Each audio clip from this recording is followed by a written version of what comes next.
Hello, all guys, gals, and non-binary pals. Welcome to the newest episode of the Noobs and Knockouts Podcast, brought to you on YouTube, on Spotify, on Google, and Apple Podcasts. I'm Austin. I'm a knockout. Watched a lot of wrestling.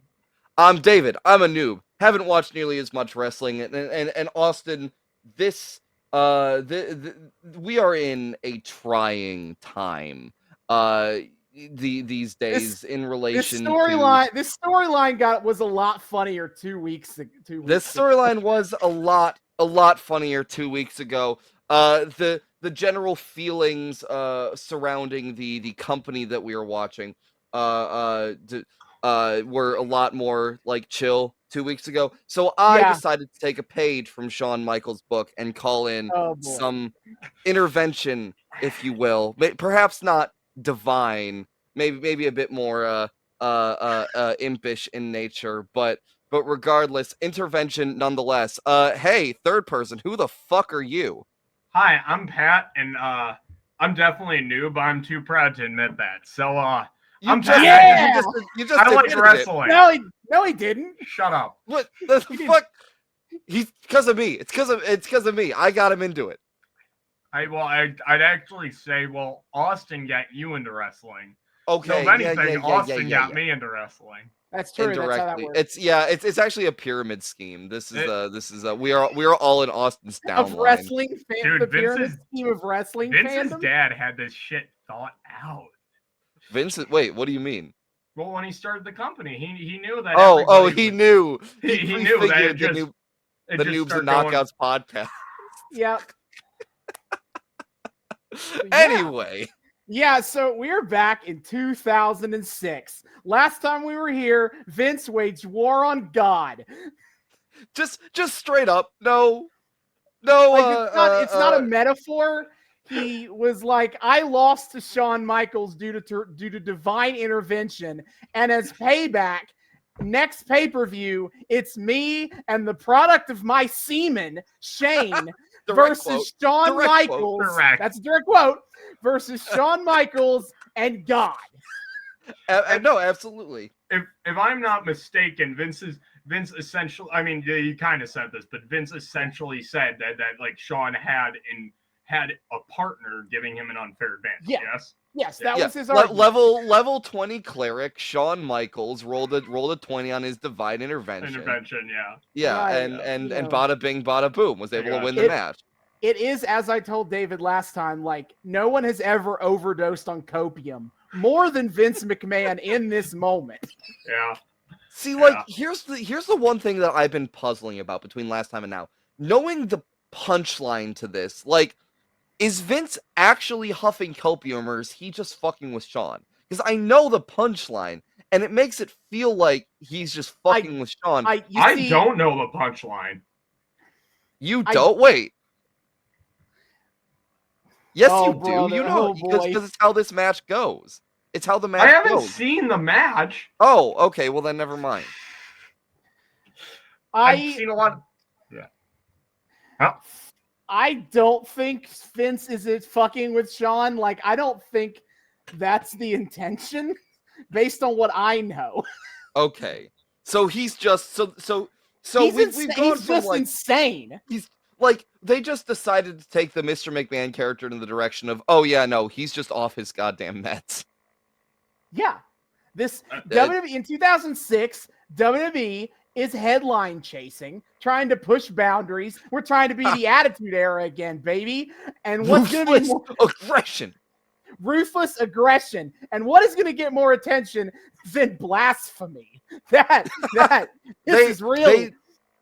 They dipped their toes in at the end of the Katie Vick arc, shooting a fake sex tape in an active funeral home. With a fake dead body. With a fake dead body. Boom. Was it Shawn Michaels as Creed or Triple H? No, it was not Creed, Kane. It was Triple H. Kane. Yeah, it was Triple H, yes. Yeah. Mm-hmm. Yes.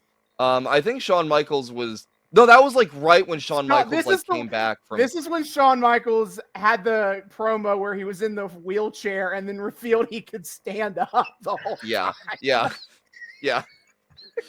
That it was all like a pout. It was all a power play. And then like and then ended, and then Pat, just to catch you up on how this ended, because this was so funny. The way the Katie Vick arc went out was not with a bang, but with a little as Kane just walked off into the sunset, and Shawn Michaels reappeared to just like he I think it was they were having a casket match, weren't they? They ended in a casket match where you win by putting your opponent in a coffin. And then Shawn Michaels popped out of the casket, delivered a sweet chin music to Triple H, and then just kind of walked off, and Kane got the win.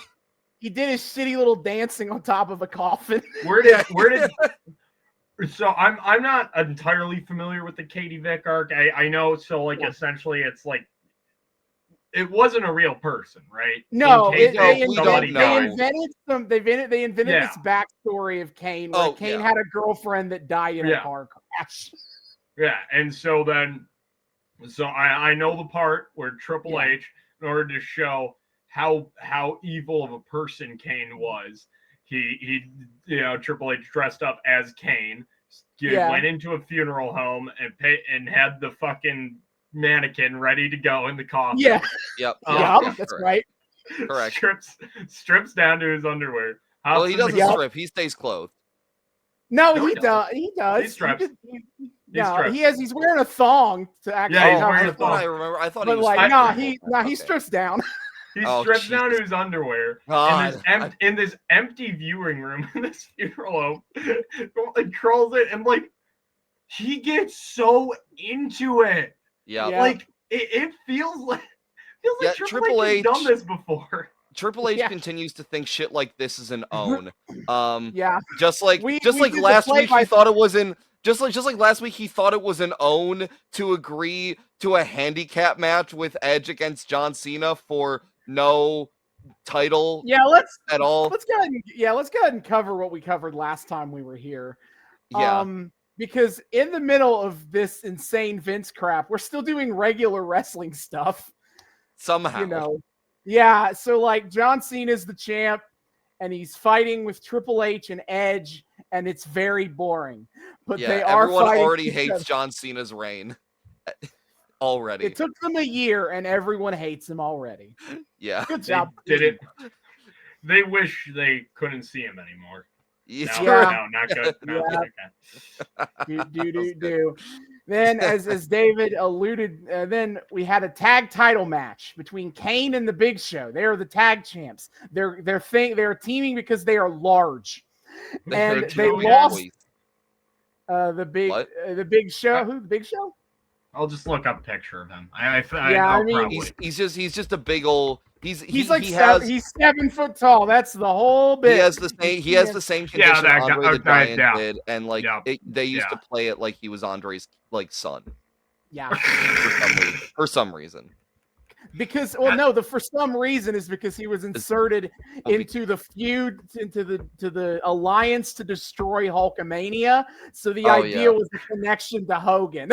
He was finishing the story. Oh, we'll get to that later. We'll get to that later in the back half. Yep. We'll get to finishing the story later.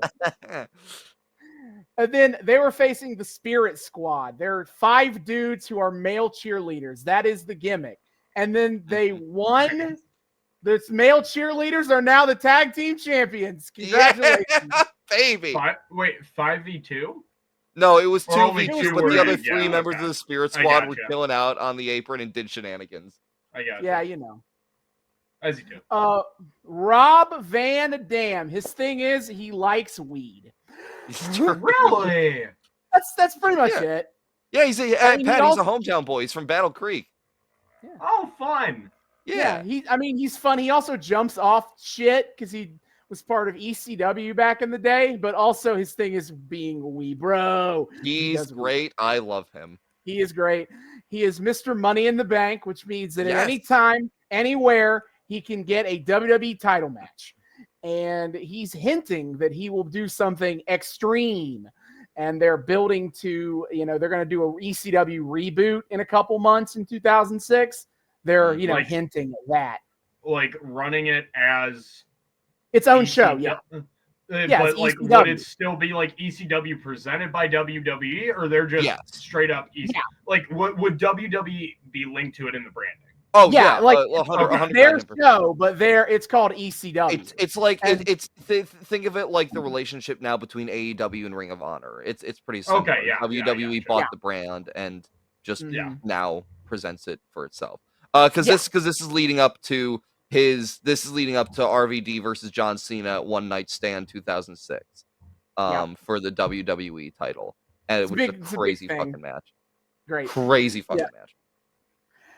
But right now they're just planting seeds, kind of giving the hints that this is coming. And then, And RVD is the second ever Mr. Money in the Bank, right? Yes, he's only number 2 ever at this point. Yep. So it's a pretty new concept still. Correct. Then Chris Masters beat a guy. Chris Masters' gimmick is that he's built like a bodybuilder and he has a submission move, the Master Lock, that is unbreakable. Nobody has escaped it. Really? Which we're just counting down until somebody inevitably Someday someone will break it. That's how it escapes goes. it. That is how the unbreakable things in wrestling tend to go. What if somebody broke it? Crazy concept, I know. I feel like having your signature move be a submission is kind of sucks, right? Because not at all. More so Well, like your how. so. Okay, so think of the satisfaction when you're watching Ray pull off a 619. You know, Absolutely. like Yep. it all just hits at once. It all perfect flow. You know. Mm-hmm. But then the submission, it's like, okay, yeah, he's got him. Still got him. You still got him. Cool. Yeah, you know what I mean? Diminishing returns. I can see that. It usually is avoided because, like, usually when guys win with them, they'll tap out pretty quick. Fair But like, enough. you also there are those moments where like Brett's got in the sharpshooter for like ever, and I can see what you mean by that. A lot of times though, like I will say when that happens, when they hold that for longer, it is like part of the psychology of the match. Like if someone's gonna like really like have their finisher locked in, at least for the bigger matches, when they have their finisher locked in for a long time, it's because they're going to war with their opponent. This is how you. It's the attrition and all that. Yeah. But so I get what you're saying. Yeah. It's not the same kind of pop moment that a pin finisher is. Yeah. But yeah. So anyway, so the thing is Chris Masters was friends with Carlito, whose gimmick is he is Caribbean and he spits apples in the face of people he thinks aren't cool. Like that's it. I think chunks or whole apples. I mean, he like takes a bite of an apple. Yeah. And then he brings an apple to the ring, he which brings is already apples fucking to the weird. ring and spits it. He bites it and spits at him. He Triple H's then, kind of. Yeah. Well, yeah, I guess as much as you can with chunks of apple. I need Carlito actually to do the Triple H entrance, but with the fucking apple. And then Pat, my favorite thing about this angle with Carlito is when he teams with Santino Marella, whose whole thing is that he's Italian and he doesn't speak English so good. And a lot of malapropism humor. A lot of malapropism, very Dogberry-ish, Pat, for you. He says he says that he and Carlito swap spit with men who don't want to be cool, or with men who are cool, right? Yeah. Yeah, I think that's it. Swap spit with men who are cool. Nice. Yeah. Nice. So now Carlito has now decided that Chris Masters is no longer cool and spit in his face. Waka waka. Yeah. Oh no. Then we had the Shawn, Vince, and Shane thing. We opened with that, really. But yeah, Vince is now fighting Shane McMahon and God. That's it. Wait, Vince is fighting Shane and God? Sorry. Wait, why? Well, Vince and Sean. Yeah. Shane and Vince are fighting Shawn and God. I got you. Yeah, I got you. Great. That's that. Now we have 3 weeks till the pay-per-view when that match happens. What will they do? And I know, and this is the most famous moment of this whole storyline. Like, if you've seen any clip from this, besides maybe Vince and the product of my semen, that's a big Vince meme. Then you probably will have seen the clips of the bit from this episode. I have not, so I have no. This is the great mystery to me from of the this pay-per-view. Actually, from the pay-per-view. No, from this episode of Raw. Oh, okay. Was it then? So, that we're watching for this episode, yeah. Yes, Like that's the most famous skit from this whole thing. Okay, yeah. I will say, like, wait, go for it. David. Do you know like what it is? Like, not. I No, obviously. I have no idea. I more so like the medium in which it's done. No, David says he has no idea about any of what. Okay, I have no idea. Lips are sealed. What I will say is that, you know, for as bad shit as this is gonna be and like objectively terrible, I do appreciate that for once in my life, again, a little hinting of maybe a little rant we'll do at the very end of this episode, WWE figured out a way to like have an early announced thing ahead of a pay-per-view and didn't lead to just a shit ton of wheel spinning before the leading up to the pay-per-view. I mean, this is pretty wheel spinny, I think. Like, well, but at least it's entertaining wheel spinning, and that's a step up right there. Wheel spinning, as in like just kind of not really advancing anything. We're just kind of spinning the wheels and waiting for the thing to actually happen. Okay.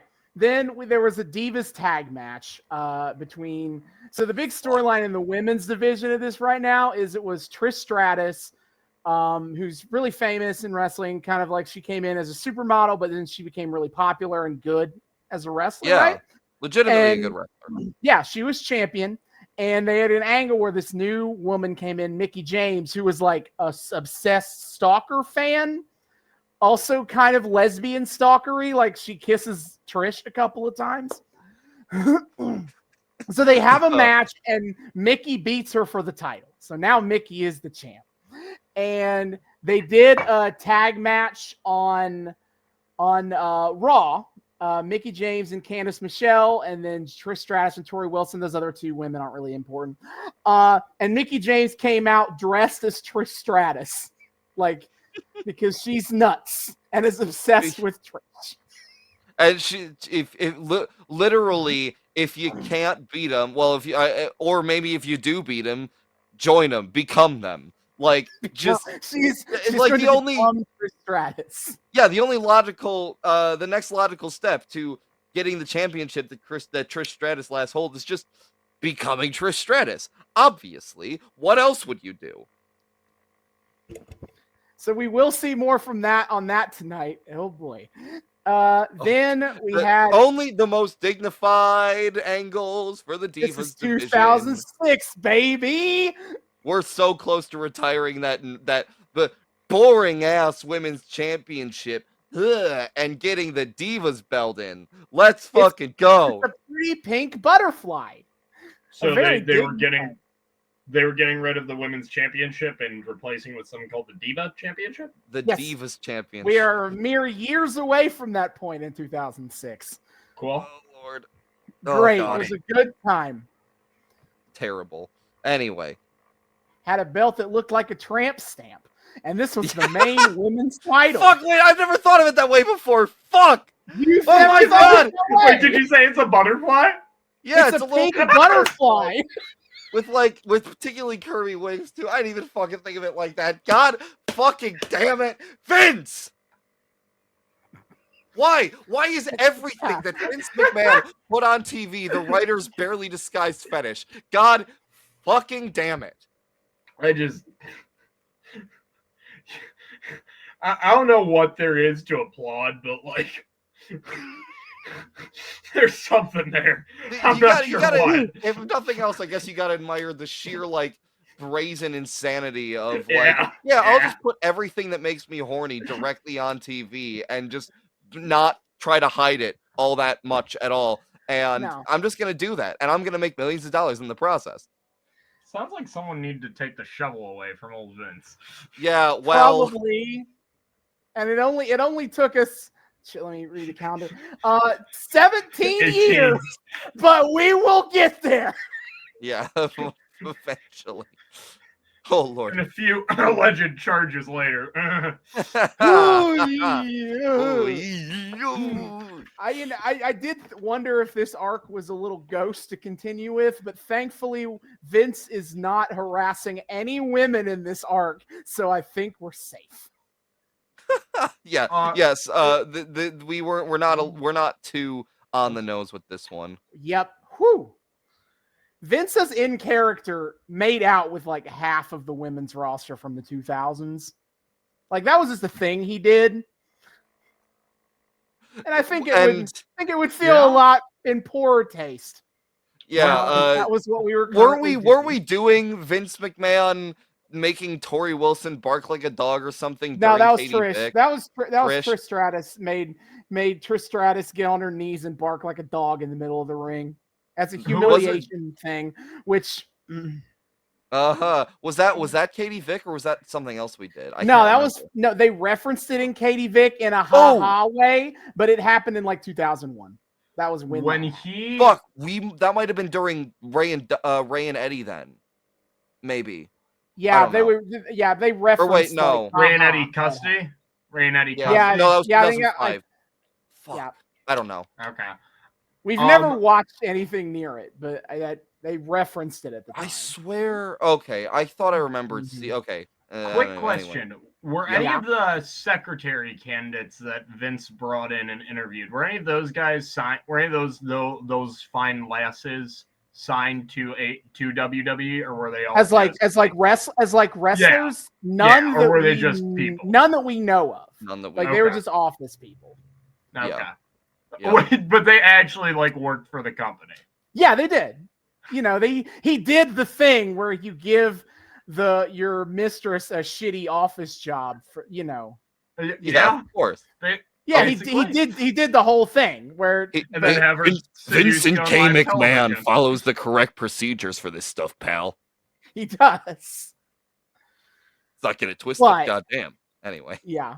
But yes. None of the people who have directly accused Vince of anything are wrestlers, as far as we know. Okay. Though there was the one female referee from the 80s, Rita Chatterton, who Vince allegedly tried to rape. But I think that's the closest to like an active on-screen talent. Yeah. Oh. But yeah, Vince also did just write himself to be a ladies' man with his women's roster on TV of course. for years. Yeah. Well, okay, ladies' man. He was at least pretty fucking. Yeah, I mean, like the meme format with like the Vince pictures, him getting increasingly horny and ridiculous faces like that. The other side of that picture is like him getting a sexy dance from Stacy Keibler, who was a wrestler. Oh my fucking God. That's what I was talking about. That's what I was talking about. So those were wrestlers. She was a wrestler. Yeah. Jesus Christ. Who's Stacy Keibler married to? I can't remember. Not one of the wrestlers. Wasn't Stacy Keibler married to George Clooney for a while? I feel like that was the right one. It was either Tori Wilson or Stacy Keibler that was married to George Clooney. I remember there was a wrestler. Wilson. Vince harassing George Clooney's wife on live TV sounds about right. Yeah. Quit. This is a Wikipedia search. I gotta get this information correct. George Clooney. Stacy Keibler. That's right. Wait, what? Stacy? I'm looking at Stacy Keibler right now. I only see Jared Pobre listed. Okay, this is why I was brought in. No, they were just dating. They weren't married. Oh. They dated for 2 years. Okay. All right. I see. Crazy. Okay, well that's wild. All right, let's move on back to the show. Is Chavo Guerrero came out? That's the real life cousin of Eddie. Nephew. Nephew, excuse me, of Eddie Guerrero. And the big thing nephew, although nephew who's was 3 years younger than Eddie, like one of those. Great, fun how that happens. Yeah. Anyway, so the big deal is that Eddie Guerrero passed away in fall of 2005, and that around this time they're doing a lot of honoring Eddie, and Rey Mysterio won the world title in honor of Eddie, right? And then lost it in the same night. No, that's 2011. He No. won the SmackDown World title. He won the Oh. in WWE. There's two world titles. Yeah. There's the WWE title, the World Heavyweight title. Ray won the other. Okay, I got you. So like it's all this big love fest, and Chavo Guerrero is like, now it's time for me to have my moment in honor of Eddie. And so he challenges for the Intercontinental Championship, which is kind of like the number 3 title. Yeah. And he loses to Shelton Waka Benjamin, Waka. which, fair enough. And then they had a bit where Chavo like tearfully quits because he doesn't think he's got it in him to be a wrestler anymore. Yeah, so I'm wondering where the fuck this angle goes, if anywhere. All right, and then we had Ric Flair come out and just cut rambling nonsense and interrupted by a new debuting guy, Armando Alejandro Estrada, whose thing is he's a Cuban businessman. That's pretty much it. And he's like, he basically runs down Ric Flair as old and past his prime time. He's bringing in a new star, and he's bringing in the debut of Umaga.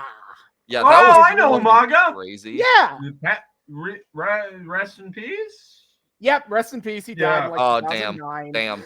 Sorry, Dave. He died of a heart attack. That was considered kind of like drug overdose helped fuel the heart attack is what Jesus, what tragically happened. But yeah, it was pretty 2009. Yeah, he died 3 years after his debut. That's correct. Jesus Christ! But he left an impact, right? Like he was a pretty. People really like. He's a popular wrestler from this era. He's still fucking in. He's in the 2K games to this day. He is.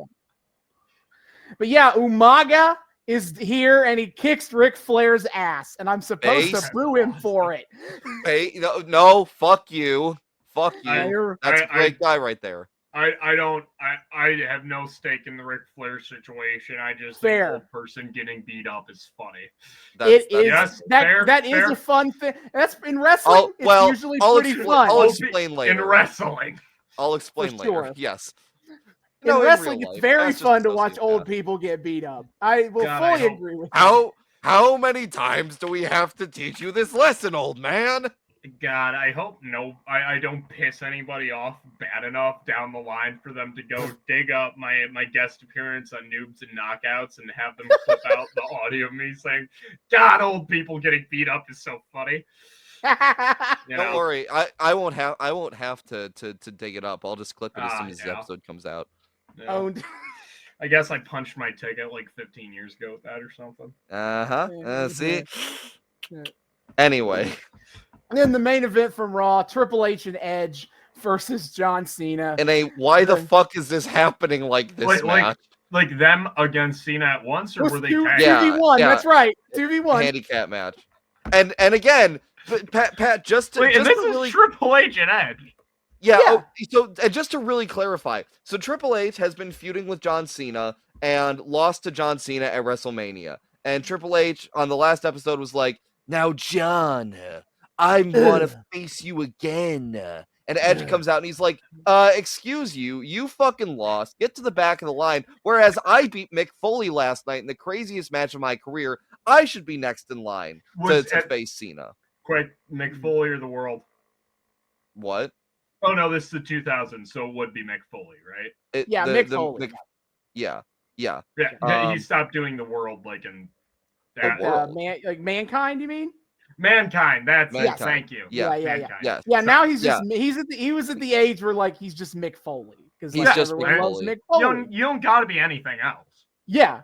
No. He put Mick Foley through a table that was on fire, and naturally. So now he's the GOAT. So now it's just like, where's my shot? Yeah, and for some reason, the solution these three men come up with is that the two of them will face Cena in the main event in a handicap match. No stakes to this. No contendership is on the line. No title is on the line. They're just teaming up to fight Cena, and for some reason, it's an excuse Edge... for them to it's an excuse for them to eventually betray each other. Triple H starts kicking Edge's ass, even though it's his team partner, and Triple H does get the win though. The reign of terror remains hanging over everybody's heads. Okay, Edge and Andy Serkis. I see it, right? I'm not the only... I can't be the only one. Like, when Edge has a beard, he kind of looks like Andy Serkis. That's a hard disagree for me. I see no resemblance whatsoever. I can kind of see where you get that, yeah. That's gonna be a no from me, dog. Or whatever. Magic, but yeah. Yes. Podcast, so the main event scene is just kind of putzing around doing something. Are there any stakes? Like, it's still the same kind. Like, there's nothing interesting happening with these guys right now. They're just fighting because they're the top guys and they want the belt. That's it. All we got. Move on to feuding with RVD. Please just move on to feuding with RVD already. No. Oh my god. The game. It's not done. The cerebral assassin. All right, so that's the recap from what we watched last time we were here. Assassinating my cerebral with this dumb fucking angle. Anyway. Yeah, so if you'd like to watch this episode along with us, we're going to be watching it on Peacock. That's the NBC streaming service where WWE gets paid $1 billion to put all of their TV shows on. So, yeah. No. Until Netflix buys them all up. Till that. Oh, brother. This is so weird. It's all so weird. At this point, who is the new Disney? Because it's like Amazon's buying everything, Netflix is buying everything. I feel like Amazon is not buying enough stuff to be new Disney. I think they're being too strategic. They gotta try harder to just. They're not actively trying to build an entertainment media monopoly. So that they're a few steps behind. So what I'm hearing is they need to acquire Meta. Yeah. Oh God. Yeah. Oh no. For the sake of having it, yeah. Then we can talk. Like, are they trying to be Disney? We can have that talk again. I do appreciate that. Thank you all for coming to this strategy meeting for Netflix. Yeah. How do we make line go up even more? Anywho, there we go. So when we come back, we will be talking about the April 10th, 2006 episode of Monday Night Raw. Oh Lord.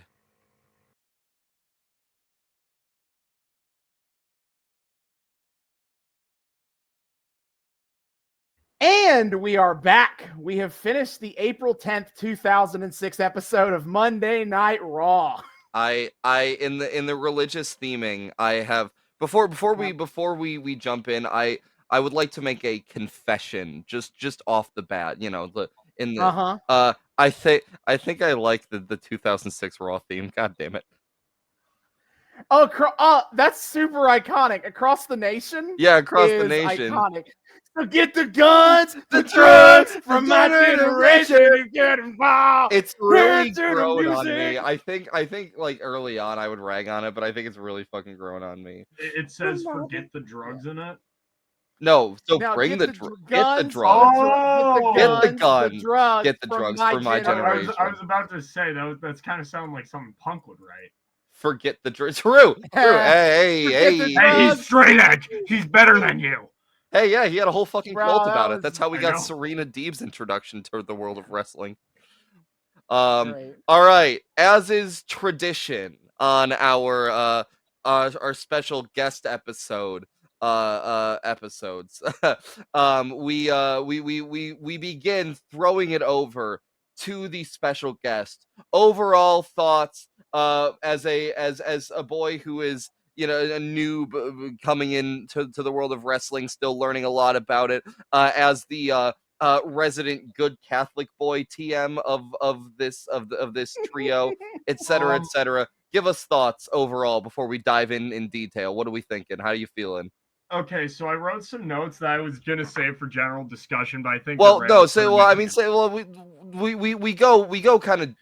Well, no. I know, but I feel like if we're asking for general thoughts on the episode, I think these sum it up very well. Please.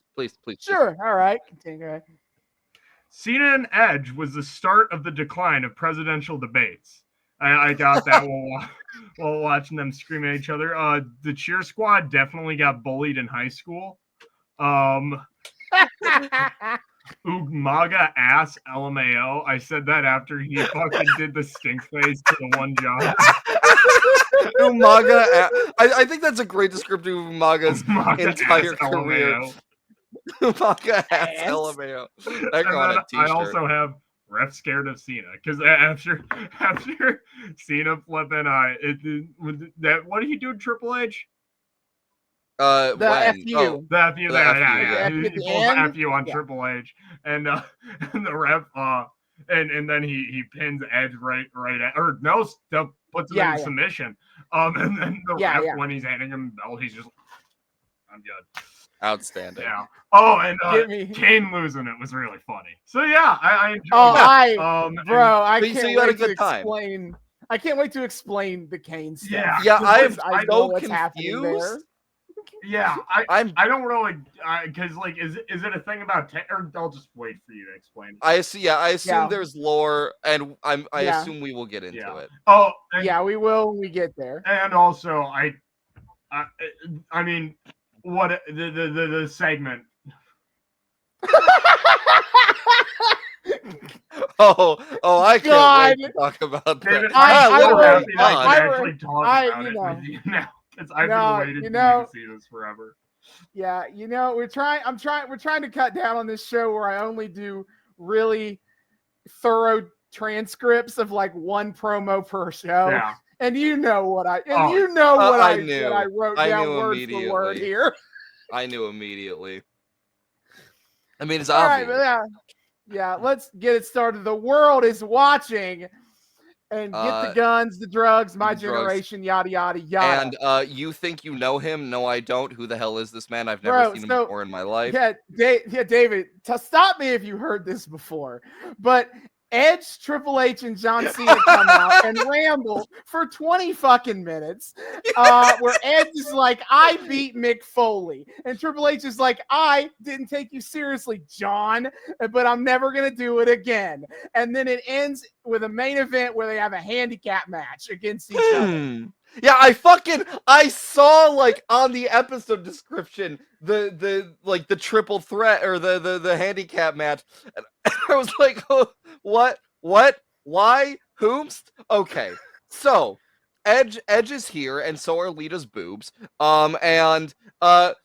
know how last week we were talking about it sure is weird that like their solution to like all this jibber jabbering is that Edge and Triple H are gonna like fucking team up on Cena in a handicap match for no stakes other than just, I don't know, beating up Cena, I guess. Have it. And we're not like gonna set anything about contendership or a match or a title or anything. And then Edge shows up and they're like, oh yeah, by the way, they announced a triple threat for Backlash on WWE.com. Woo! Oh yeah. Who wants to see a match like that actually made on TV? The main event of Backlash being announced on the website. Yeah, let's just announce it online. Fuck you. Yeah. Lot of jibber jabbering. Edge says he hasn't eaten a pin since before WrestleMania, so obviously he's gonna win. Yeah. I didn't realize that Edge has already been champ once before. Back at New Year's Revolution in January, as you might be surprised, there was an elimination chamber match. John Cena just barely survived, but then right after, Edge cashed in the Money in the Bank. That's the cash in. Yes, it was.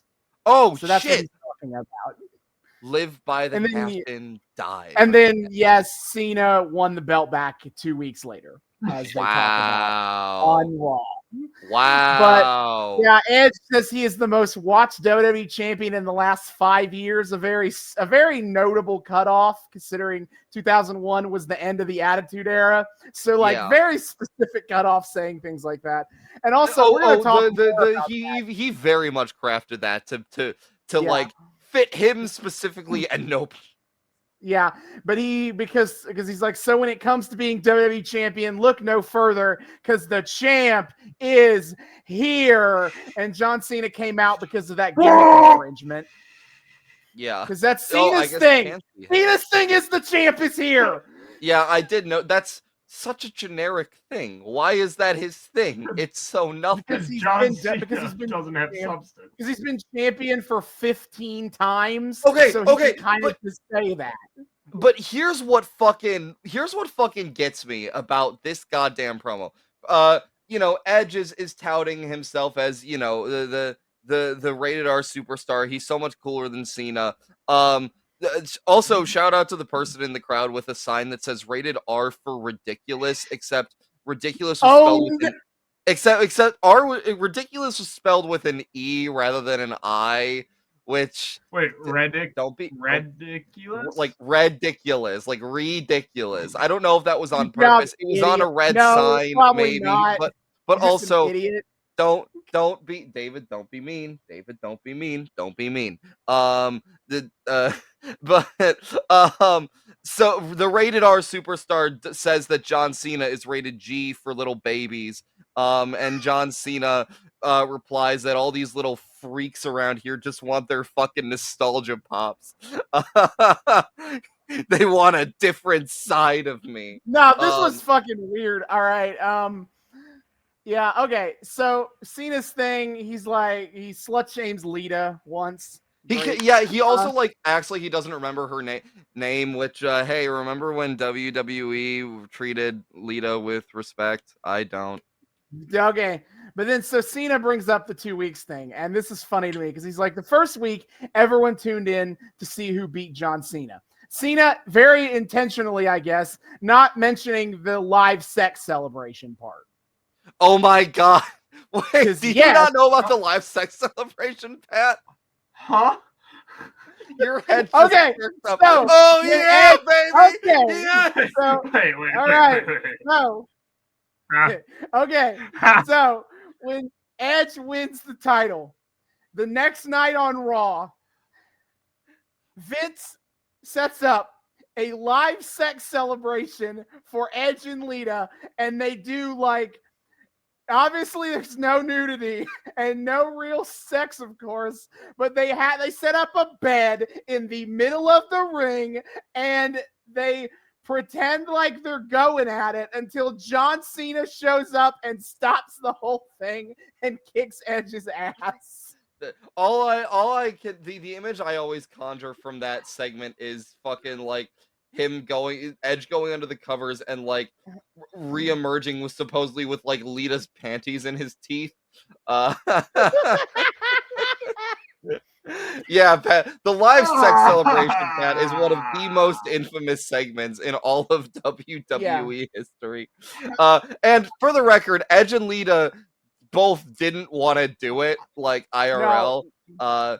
Neither Lita of them were into it. Specifically said, I don't want to do this. John Cena and Edge backed her up on that, and Vince was like, no, you're doing it, or I'll fire you. Once again, this week's episode, the writers barely disguised fetish. Vince McMahon's barely. Okay, so how much of this is the writers and how much of it is Vince?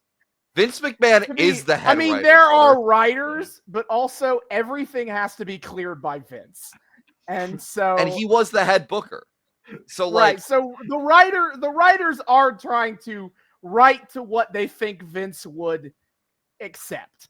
Yes. So doesn't Correct. really matter who came up with the idea officially, yes. But it was also probably Vince. It was 100,000% Vince. So John Cena's all these motherfuckers that what? Just goddamn. I'm really yeah. There's certain places that you think even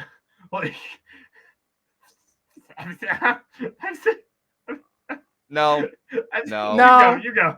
I'm not. No. No, You're good. I'm not Just gonna have fun processing that one. You go. Anyway, So yeah, John Cena says all these little weirdos miss him being super. There's a group out there that wants to see a whole other side of me, which is funny because he said that, I wrote the line and then wrote a whole other side of me, a white rapper, and then Cena says a side that's black. That's not what I said. A side that's black, ruthless, evil, maniacal, pompous, crass, a little bit sexual. Okay, no. We need to point out that he said all of these lines like rude, evil, maniac, and then he goes a little bit sexual. As a little sexual as a treat. And here's the thing. Wait, really quick. You know in the Coon trilogy when Cartman's doing that whole My Neighbor Totoro thing to Cthulhu?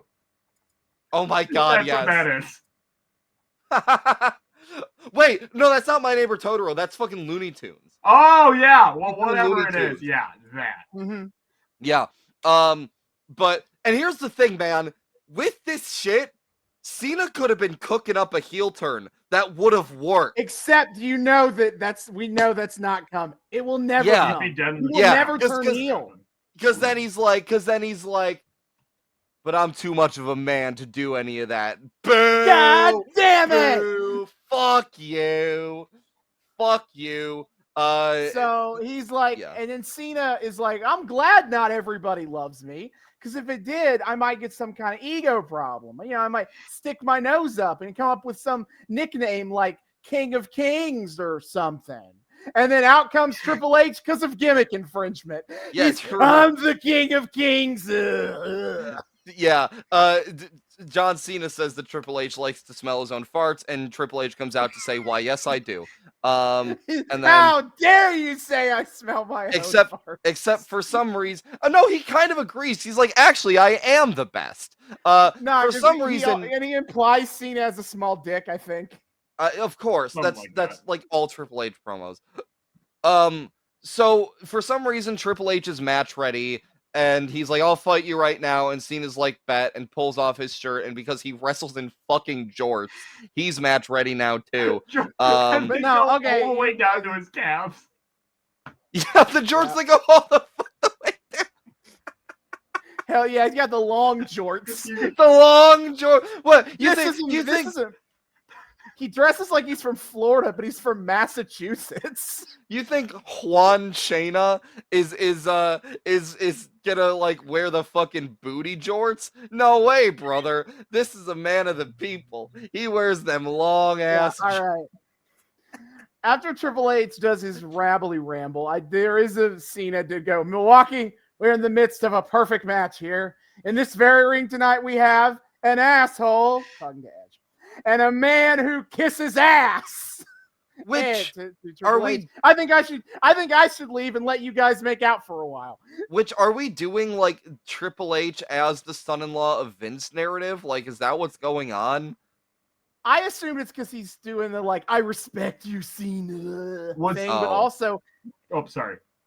Could be a little bit. It could be a little bit of the son-in-law thing, but it's still not like. Was he the actual IRL son-in-law of Vince McMahon by this point in time? Yes. Okay. In 2006, absolutely. Yeah, but they're not. But his relationship with Stephanie isn't on screen anymore. Okay. So correct. Nah, they'll bring it back once he's the authority. But like, yeah. Actually, they bring it back in 2009 when Orton goes crazy and becomes the Viper. And he attacks Triple H's family. Like, they bring it back up so he can beat the shit out of the McMahons. Oh, I guess Orton wasn't the Viper. I guess he was still, like, doing, like, transition out of, like, fucking, like... being an evolution, right. Yeah. Let's see. Edge continues to be confused as to why the fuck this feud is still happening. Why are we... Why am I being ignored? Why are we booing this guy again? Because I also would like to know why the fuck this feud is still happening. Also, Edge brings up once again the fact that he murderized Mick Foley, and he says you will never see his ass in a WWE ring again. Which was that another was that supposed to be an ECW tease there? No, I think it was just Edge trying to gloat. And I mean, I don't think Foley wrestled another WWE match. I don't have that.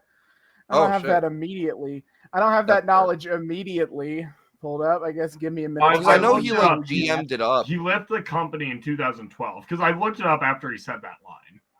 Wait, that doesn't make sense because he also stopped. Oh, he also stopped wrestling a lot.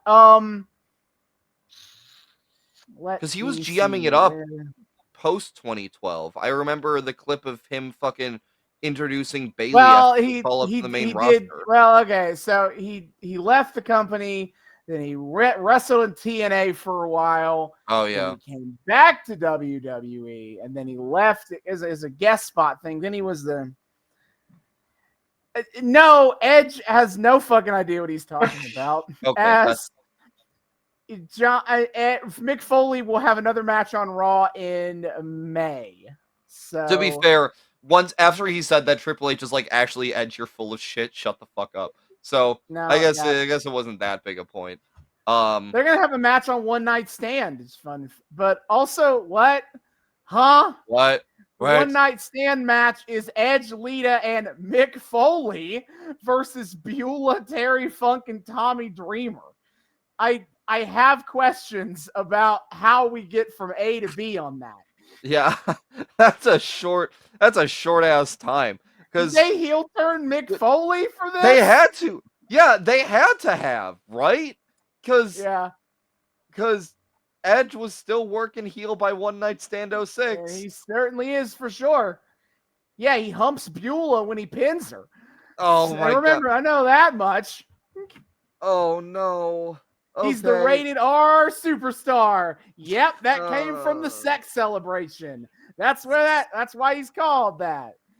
That's where it came from. Oh yeah, because I guess he was a vampire before that, so it would. Wait, what? He debuted in the company as a spooky vampire guy. He debuted in the company. He was a god. He was just a goth as an emo guy, and then he hung out with Gangrel, who was a vampire. So he also retroactively became a vampire. I think people who like acted as a vampire in movies or TV before Twilight came out are allowed to go to jail. Like you're allowed to arrest them. What? Why do you think they're like the precursors? They were just doing the Lost Boys in WWE. It's fine. Yeah, fucking. Oh yeah, Brood Edge. What a time. Anyway, whatever. So from Vampire to Sex-Man, Vince apparently called Triple H on the phone to tell him that tonight's main event is him and Cena versus Edge in a handicap. This my GM ass booking. Cena's looking at his or McMahon's looking at his options, and he goes, "Oh well, everybody else's stamina's kind of low. These guys are still all right. Just fucking run it back from last week." Yeah. Anyway, after that, before they leave, Edge pouts and leaves. Then Cena goes to leave. Triple H offers a handshake. Cena slaps him in the face instead. And then we go to commercial, and it's time before we go to commercial, they replay that moment, not 30 seconds later. Also, one more thing. I saw a sign in the crowd that said, "Cena, go to prom with me." You should have asked Cody. So, Pat, for your reference, recently, a couple months ago. Oh, I remember that tweet, yeah. Yeah, a couple months ago, someone, like, brought a sign to, like, Raw or a Super Show or something that was like, "Cody, be the best man at my wedding." And after Raw, after Raw went off the air, Cody was, like, just working the crowd on mic, and he saw the sign, and he goes, "Okay, I have 2 questions for you. 1, have you ever been convicted of any felonies? And 2, can you have this wedding in the middle of the week or something? So he wouldn't like be conflicting with Raw or whatever." And the guy said, "No, I have not been convicted of any felonies, and yes, I can do that." And Cody said, "Okay, I'll be your best man." God, I love him. Yep. All right. Which, like, you miss 100% of the shots you don't take. So, damn right. First match: Rob Conway versus Rob Van. All right. This guy is the most 2000s WWE. Yes. He is just a muscly dude with no personality. The thing I know most about him is that his theme song sounds like a Randy Newman knockoff, which also is the wrong vibe for a wrestling theme song. Look, man, there's a lot you can get away with, but like, if you're gonna do that, at least actually get Randy Newman, okay? Like, don't cheap out on that shit. My thing was, when he first came out, I said, there's no way this guy's a jobber because he is so 2000s. Like, he has to be, like, a plant by WWE as, like, a wrestler for modern times or something, you know? Listen, WWE was in the 2000s was super confident that they can just make all their own wrestlers from scratch. They don't need any of these fucking indie nerds. The spot monkeys. So a lot of WWE 2000s guys look like Rob Conway. They were just like that several of their biggest guys were fucking like higher level indie dudes. Edge working the main event. Rob Van Dam, Mr. Money in the Bank. Mick fucking shut the fuck up. We don't need him. Yeah, he's the hometown boy. But one of a kind. Hey, one of a kind. One of a kind. We do learn that during the commercial break, Rob Conway made his entrance and Triple H punched him in the face as he was leaving. Very funny. Shelton Benjamin came out to do guest commentary. For a match that is nothing because RVD just squashes the fuck out of Rob Conway. He's here. I wrote he's here to plug for Dairy Queen. I think I can't remember what the fuck that was, but I think he said he just had some Dairy Queen. I don't know. Maybe I don't fucking know. He's squash ass shit. Shelton Benjamin claims that he was the MVP of the Money in the Bank match, and therefore that means he should be allowed to have a redo and fight Rob Van Dam for the briefcase. Man, all of these motherfuckers who just the Edge is like, oh, I beat fucking Mick Foley, so that makes me the front of the line, and Triple H be like, oh, I didn't take John Cena seriously, so actually I should get a do-over. And Shelton Benjamin's like, well, if you really think about it, I had the most spots in Money in the Bank, so really, that means fuck off. I should be Mr. Money in the Bank. Yeah, so Rob Van Dam wins within like 2 seconds. He starts walking off the ramp, and for some reason, he gets stopped by an interviewer partway up the ramp, which I don't know this dude. I didn't know who this was. Yeah, first of all, who? Guy. I'm not totally convinced this guy didn't just fucking break in, because I have never seen a midway up the ramp post-match interview ever, I think. And hey, RVD, great match. No, it wasn't. Apparently debatable.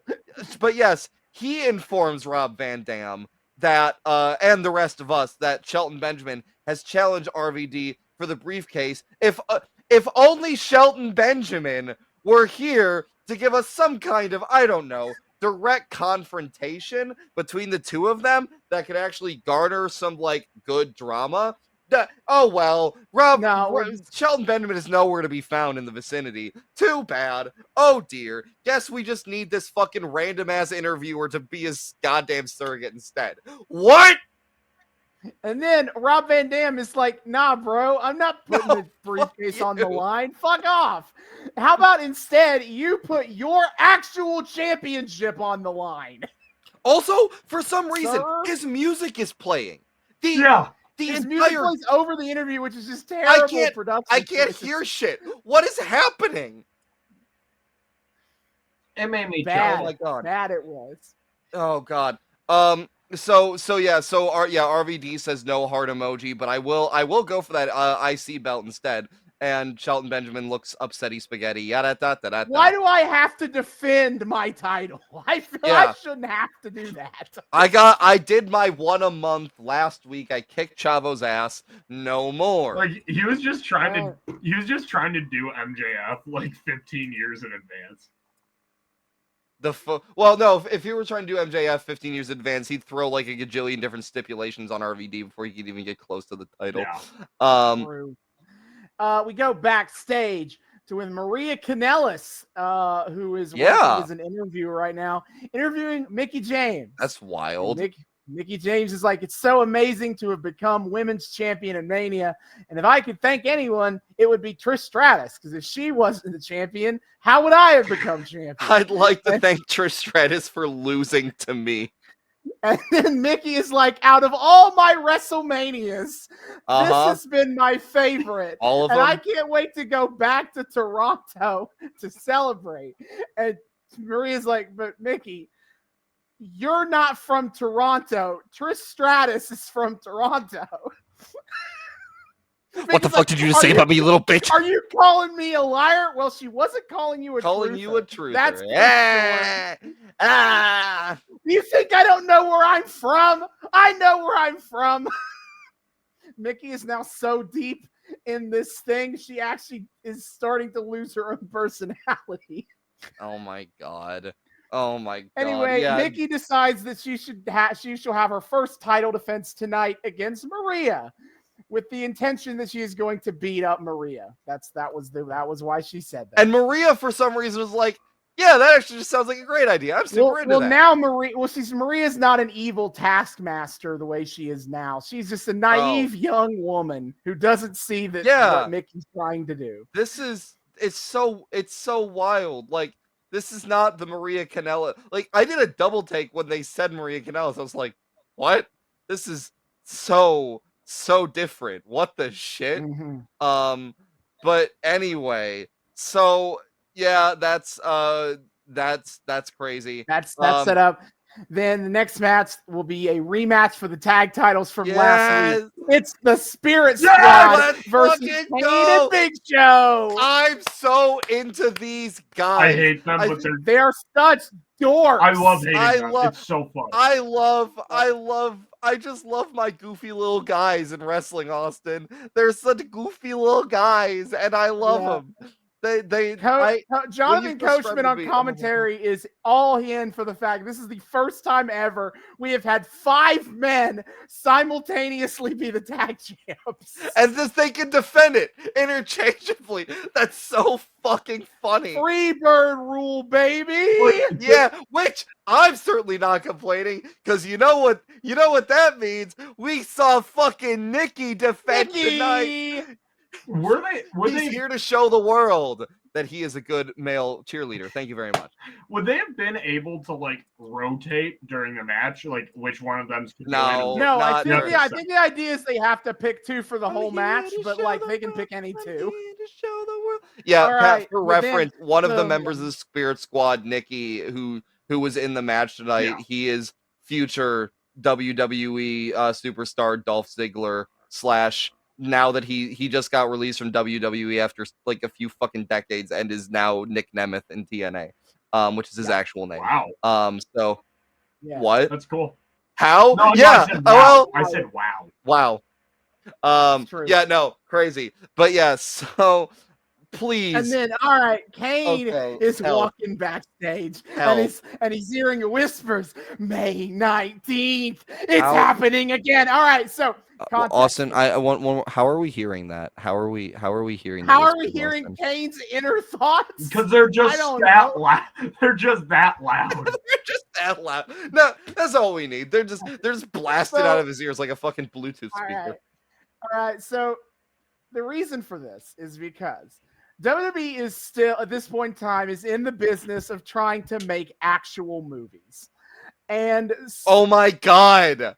And upcoming date on May 19th, 2006 is the release of See No Evil, where they made a slasher horror movie starring Kane as the slasher villain.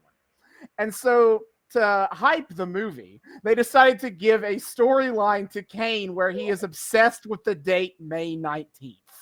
What the fuck? This is a fucking See No Evil ad? Are you shitting me? So the absolute ass blasting that we saw was spurred by a fucking movie. Now, to be fair, they invented an in-character reason why he gives a shit about May 19th. It's because they will reveal, I'm just going to say it because who fucking cares? Yeah. We're not watching that storyline. It's not paying off here. Is that they're retconning that the fire that burned my down his God. parents' funeral parlor and killed his parents happened on May 19th. So he's having like a trauma response to the date of May 19th. Yeah, that was the whole. I thought it might be that. That was the whole like everyone thought Taker did it, and then Taker was like, well, one yeah, day he claimed matches, right? Yeah. I think it's actually I think he claims Taker did it, and Taker claims Kane did it. Which to be fair, I don't remember if they make clear which brother burned down the funeral home. I mean, I'm more inclined to believe that it's the one that can go like this and make fire appear. I'm just saying. There is memes. Kane is like freaked out. He's walking, May 19th. It's happening again. You know what happened on that day, Kane. They're all gonna know. Oh my god. So yeah. Big Show's like, hey buddy, you okay there? And Kane's like, no. And Big Show's like, okay, well, chill out. No, but yes, I'm fine. No, I'm fine. Go. Also, what the fuck is going on with Mayor Glenn's hairline? Like, we see his like normal hairline that he's like, shaved down, but like just halfway up his head, there's a clean line that is just a little more hair all the way to the like back of his head.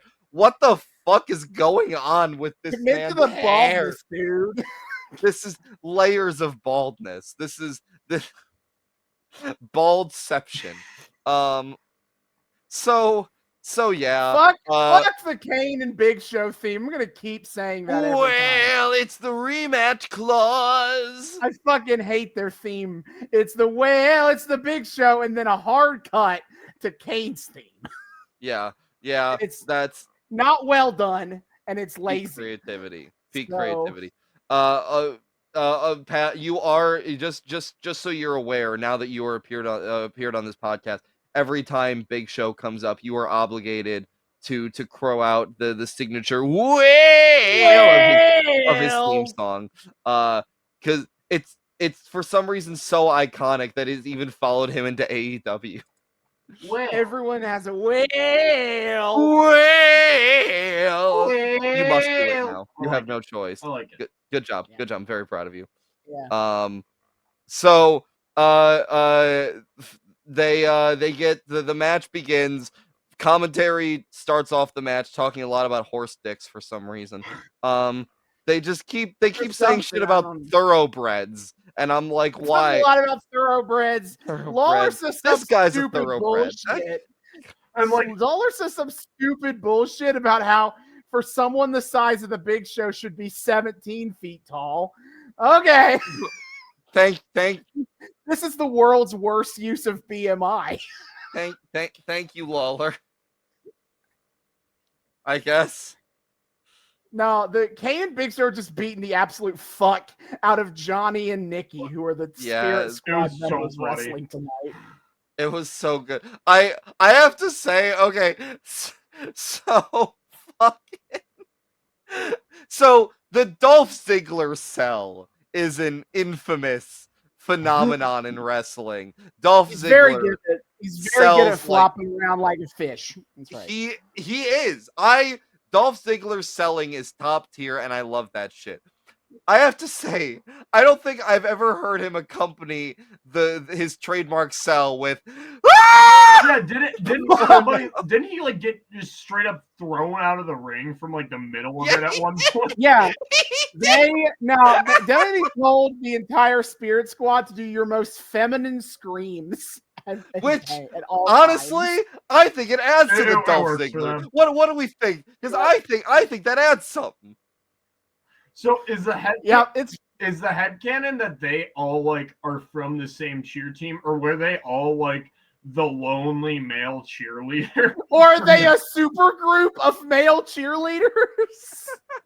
I don't know which, but I want to believe the super group theory. And then I like to also think that it started out as like a support group and then evolved into what it is now. And then all five of them were like, wait, you can wrestle? I can wrestle. Let's beat up our bullies! Yeah, it's Well, there we go. There we go. Can't get beat up if you know how to do a suplex. That's just how it works. But yeah. Also, like, fucking.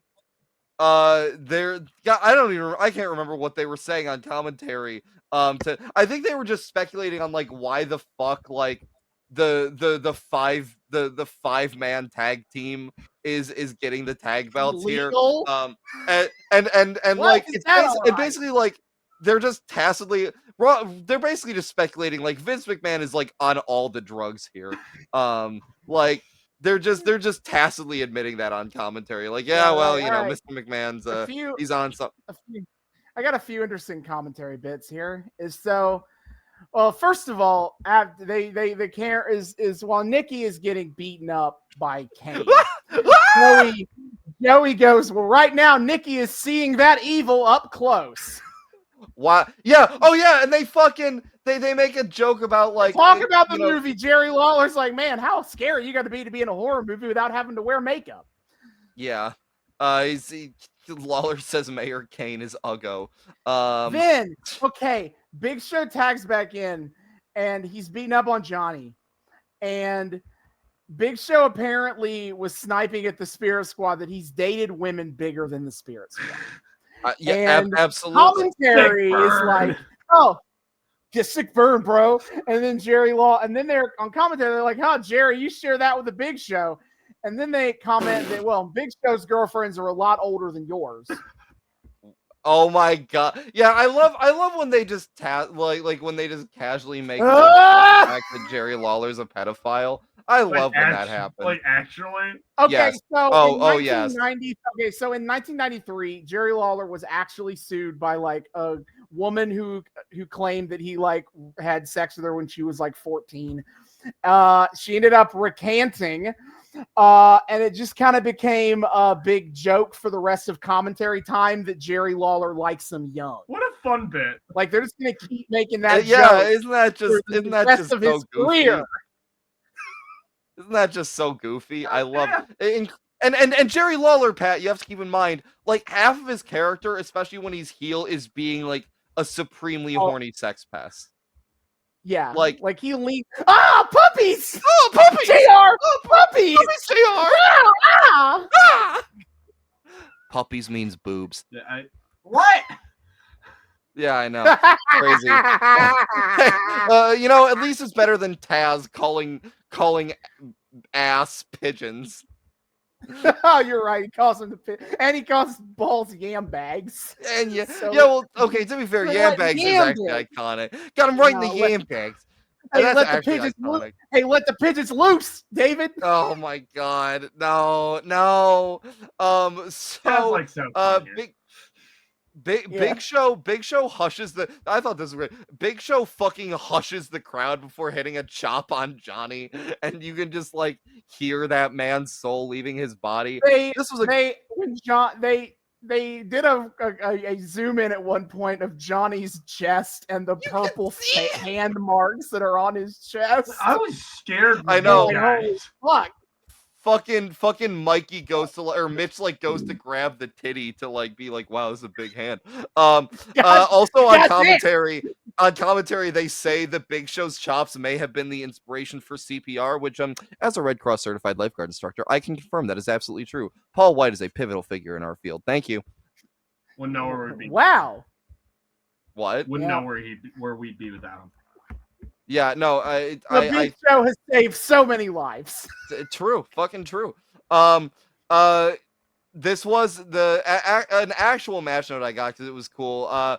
Johnny was like cradled in fucking Big Show's arms, and Big Show was kind of like I assume getting him up for like to drop him down or something. But Nikki fucking comes in, or no, it wasn't Big Show, it was Kane. Nikki comes in and fucking like drop kicks the two of them so Johnny can land on top and attempt the pin. That was actually kind of neat. I mean, it goes a lot like last week's match where Kane and Big Show are whooping all the ass and the Spirit Squad just team up like 5-on-2, and that's how they get in the advantage. Well, I feel like last week, like The Spirit Squad stayed dominant throughout. This one, it looked like Kane and Big Show were actually going to get the win on. They did a good job at isolating like Johnny and Nikki away from everyone else. But then at some point, the numbers game becomes too much. Yeah, okay. And the Spirit Squad, they start, yeah, that's more like it. Let's get these fucking boys ganged up on. Also, at one point, Jerry Lawler was like, well, they may be athletic, coach, but they're athletically annoying. And I'm like, what does that mean, Lawler? He thinks he's cooking, man. He really thinks. And Joey Styles is like, hey, I really like that. No, you don't. I think he was going for like a thing of like being annoying is a sport to them, and like they need to work to get as good at it as they are. Don't give him credit. He's not cooking nothing. No. Don't. So okay. The Spirit Squad kind of get an advantage on Kane for a little bit, but he starts fighting back and he goes to the outside. He does the sit-up spot and he starts the sit-up and he starts whooping their ass. May 19th. Yeah.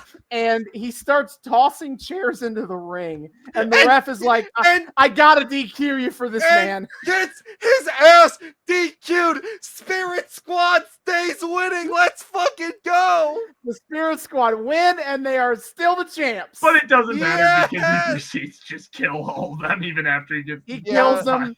He kills the ref. For everybody. And then Big Show is like, hey, what the fuck, man? And then they start pushing each other. And Kane goozles Big Show. But then Big Show goozles Kane. They're going for the dual choke slams. So yeah, spoilers at Backlash, it's going to be Kane versus the Big Show. Really? I couldn't tell. I do. And Kane... He ends up winning the choke slam. He choke slams Big Show, which, not the most impressive airtime on a choke slam ever, but he choke slammed the Big Show, and then he leaves. And man, I really do appreciate that, like, with his theme music, the Devil's Favorite Demon really has an affinity for early 2000s dad rock.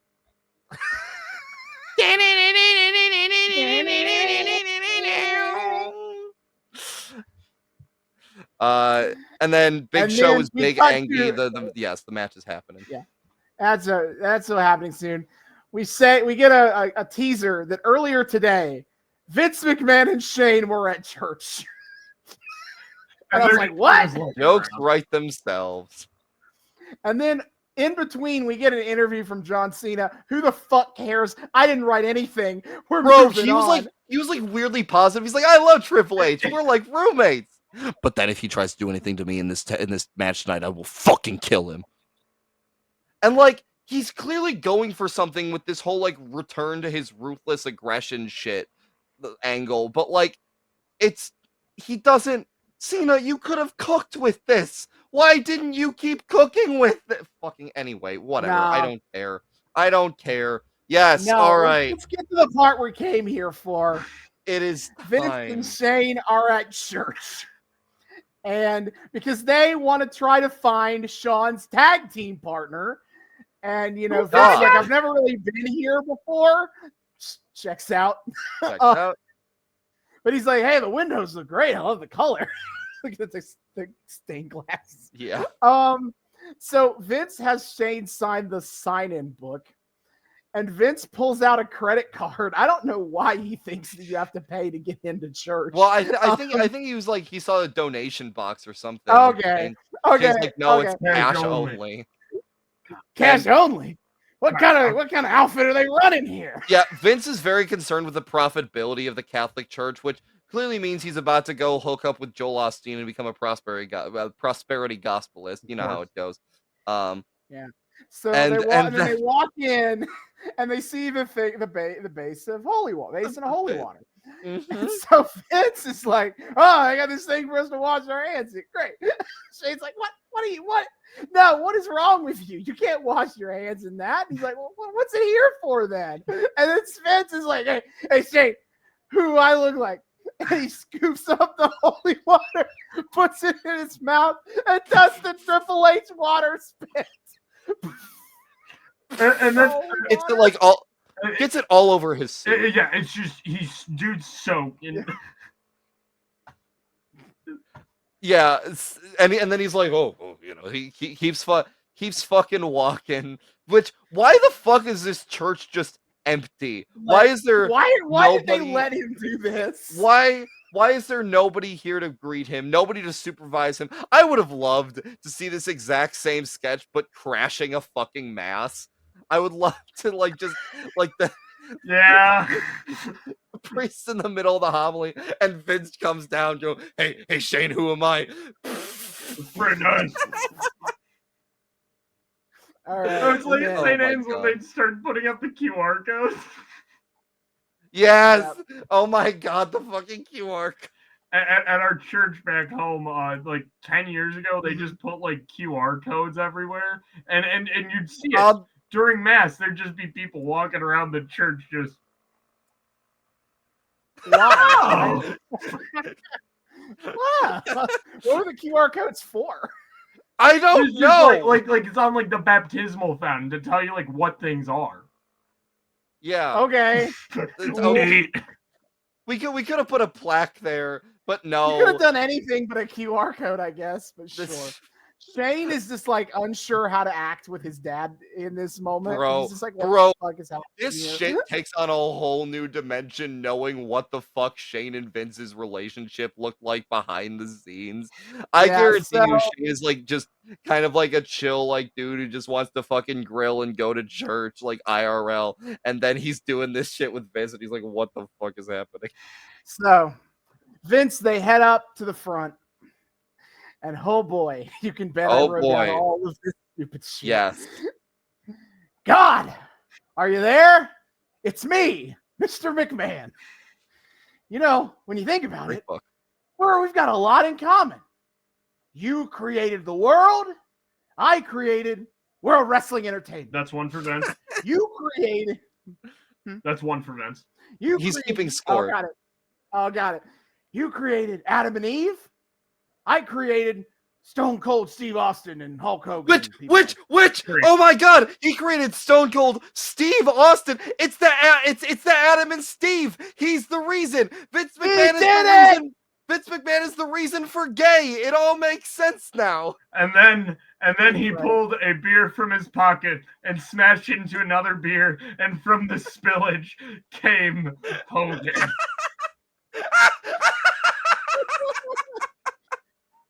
Anachronistic, but that's good, and I'll allow it. All right. I mean, let's face it. On the seventh day, you rested. And quite frankly, I don't believe in days off. So we can tell. Which means I actually might have a stronger work ethic than you do.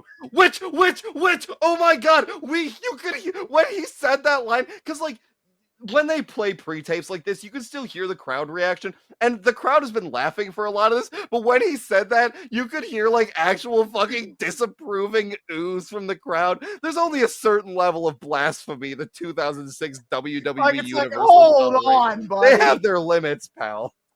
And hey, something else, God. You cast down the devil to the depths of hell, and I cast down Ted Turner right out of business. Vince like the expulsion of Satan to the buyout of WCW, which like, yeah, okay, fair enough. You fucking freak. That's hilarious. Weird. You have your disciple, Shawn Michaels. I have mine, my son Shane.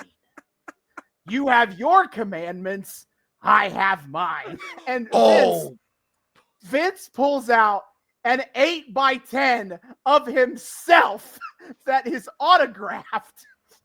And he makes Shane get out his reading glasses. Which are dubbed. And he wrote. Which are dubbed the Holy Glasses. Of course. 10 Vince commandments. Except he only says 7. Oh, well, shut up. And so, here are the commandments. I am the boss. There are no other bosses before me. Uh-huh. Thou shalt not tell me to move on. Thou shalt not take thy urine and douse it in my face. Uh-huh. Thou shalt not cross thy arms and yell, suck it. These are very specific commandments. Yeah, these are all specifically shit Shawn did to him. Yeah, it sure is crazy how Vince has these commandments and Shawn Michaels just having to very specifically target every single one and sin against all of them. I don't know, man. This could be talking about literally anybody.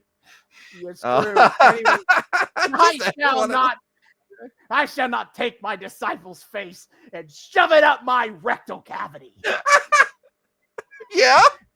I shall not take a garbage can and shove it down over my head and fall from a 30-foot ladder and try to take me out. Very, very, could be anybody. Could be anybody. Shawn Michaels broke all my commandments and now will face the backlash.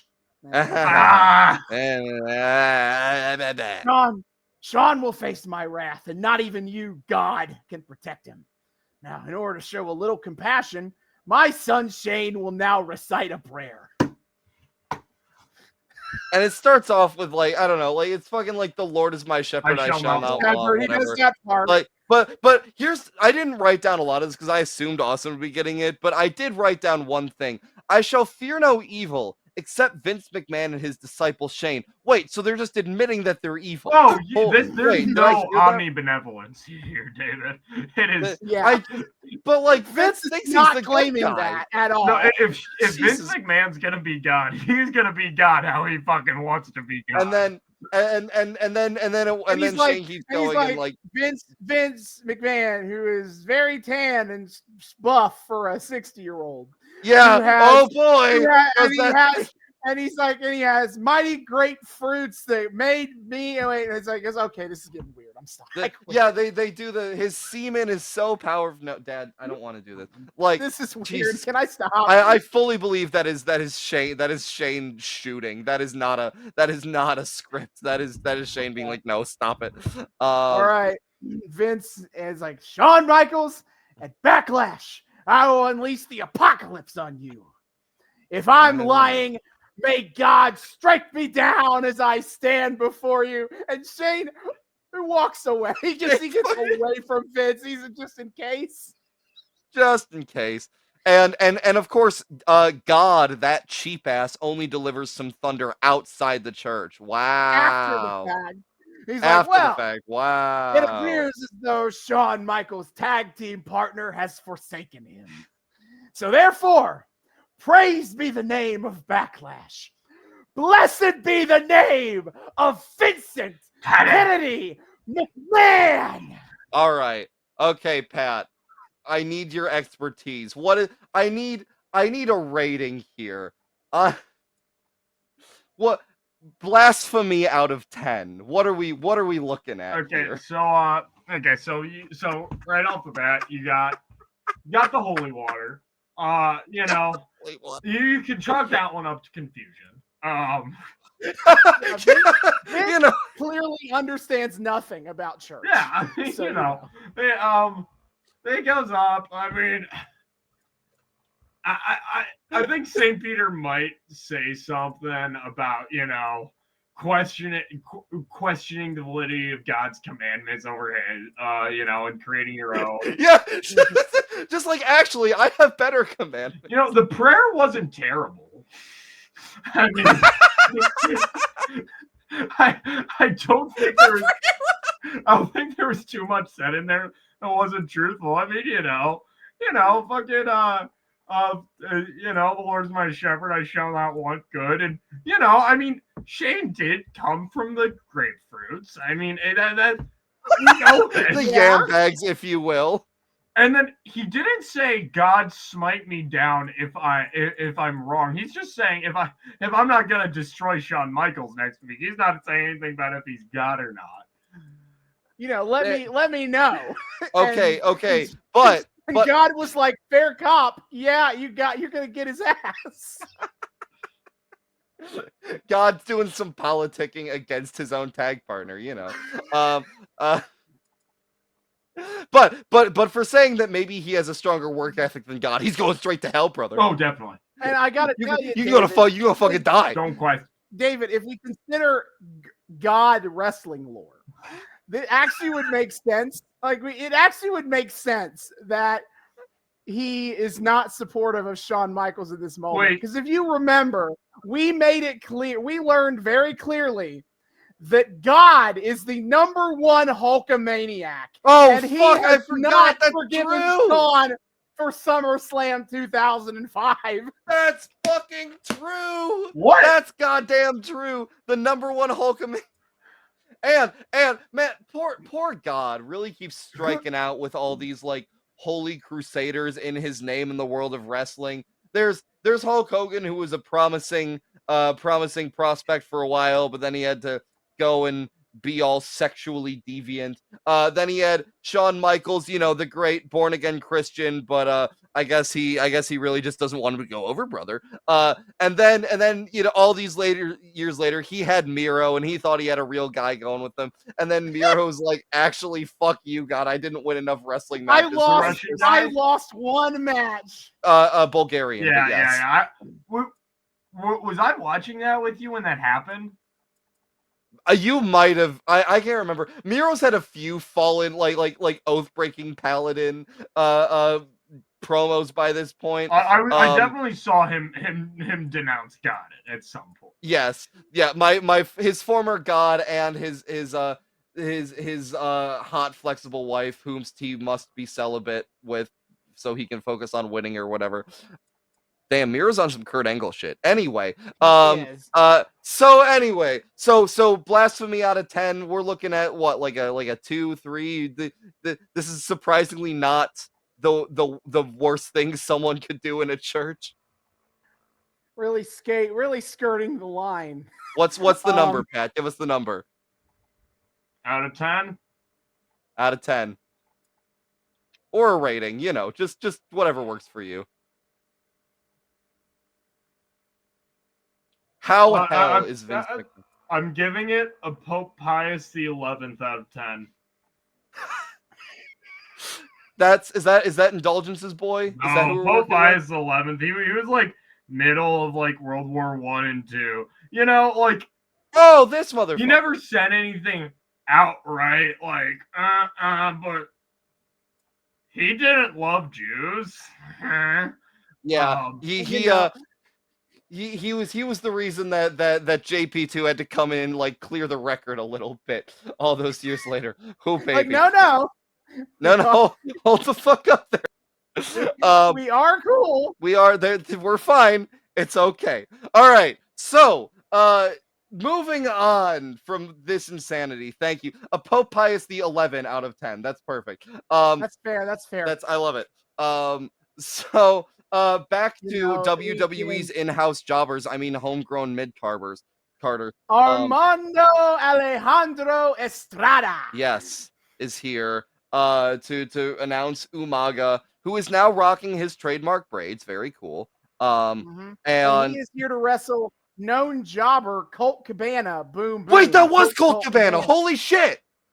I saw him like from the back, and I was like, that looks like Colt Cabana. Then I saw him from the front, and I was like, that doesn't super look like Colt Cabana. So I was okay. Fuck, that was Colt Cabana. That's crazy.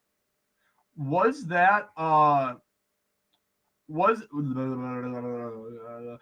Umaga's second appearance ever? Yes. That's crazy. Yeah. I mean, yeah, his first was last week, killing Ric Flair. It's so cool. It's so cool. That's fucking crazy. Yeah, the Umaga, he hits like 3 moves and then he wins with the Samoan spike. Yeah, the blood choke pressure point submission, crazy. With the taped up thumb, so you know it's dangerous. So Solo Sikoa would just hit people with the thumb. He just jabs it. Umaga's got the whole and then commentary notes that the complexion of Monday Night Raw has changed. Don't read into it.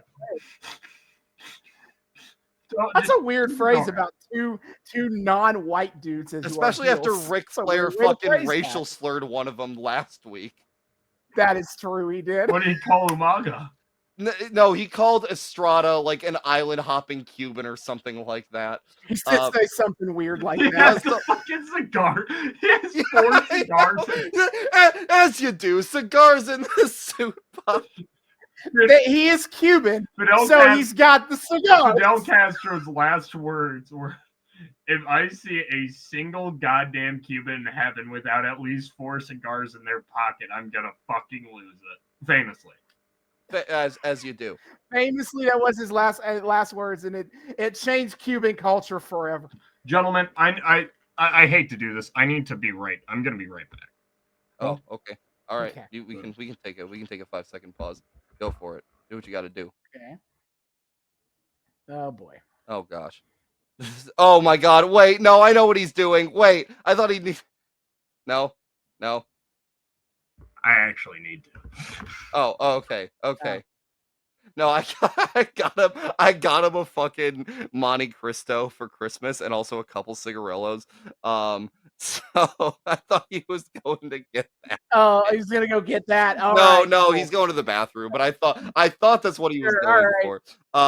Because he. Oh, what a time to have to do. Now I gotta riff on Umaga. Well, I mean, being we could just do a little moves. Cutarino. I refused. I don't want to put that much work into it. Oh my God. I will riff on Umaga. Please, I would love freestyle rap on Umaga, please. No, okay. So, yeah, Colt Cabana, I think he was going by Scotty something or other at this point. I know at one point he was signed to WWE as Scotty Goldman, which they made BTE jokes about that at least once. I assume that's not his shoot name. No, his real name is Scott Colton. Okay. And they were like Scotty Goldman. At what point did he become Which honestly calling a Jewish wrestler Goldman, it's a little bit sus if we're being honest. Mm-hmm. Did he ever become Colt Cabana in the Fed? Absolutely not. No, that's purely an indie name. Did he ever get to anything more than in-house jobber in the Fed? No. Oh, Jesus. He was always just a job guy. How long was he around? He got sporadic appearances from starting in 2004, but it's not like he was signed. Oh, He okay. He was signed officially in 2007, and he was in developmental for a little while, and then he was fired in 2009. Do you guys think they actually get half decent pay simply because they're just getting beat up? I would hope so. I mean, I can't guarantee anything, but I would hope they pay the jobbers all right for one night appearances. I mean, because they are just getting. Well, yeah, they're. I mean, they are there to mind die. Getting the ever living shit beat out of me by Umaga, but I might want some payment. Yeah, might want to get paid decent for that. Yeah, because they just get kind of that per appearance pay. Yeah. But yeah. Anyway, he hits the Samoan. Umaga hits all of his signature moves. He hits the ass in the corner bit. He hits the flying headbutt. He hits a Samoan spike.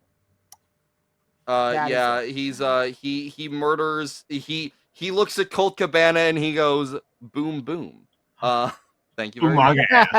LMAO Umaga ass. True. Also, this is fucking crazy. So apparently, while Umaga is debuting on Raw, fucking Great Khali is debuting on SmackDown. What the?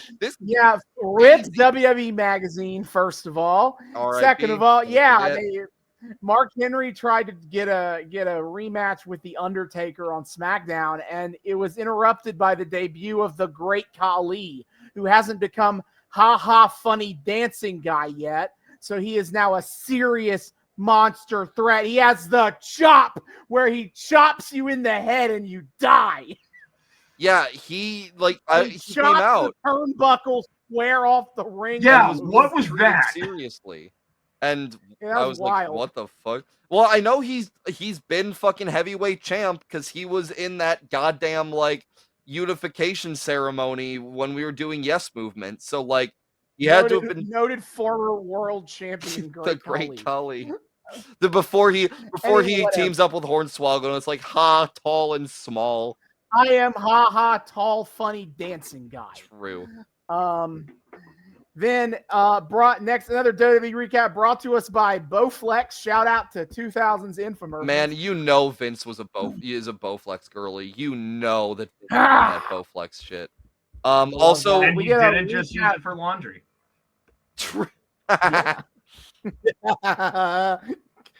We get a recap of the Chris Masters, Carlito, Caribbean Cool shit from last week. Yeah, Carlito is in the ring.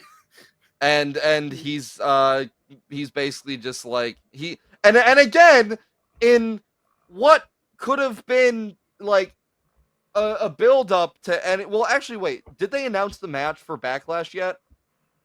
They did. They announced because when Chris Masters comes out, he just kind of as a throwaway line. Yeah, once again, no on-screen setting of matches. No, that would be boring. Why the fuck? They apparently wrote Vince to not be in the building tonight because he went to church earlier in the day, I guess. Yeah, which would explain why he called up Triple H and he's just like, oh well, yeah, just fucking do another handicap match. I don't give a shit.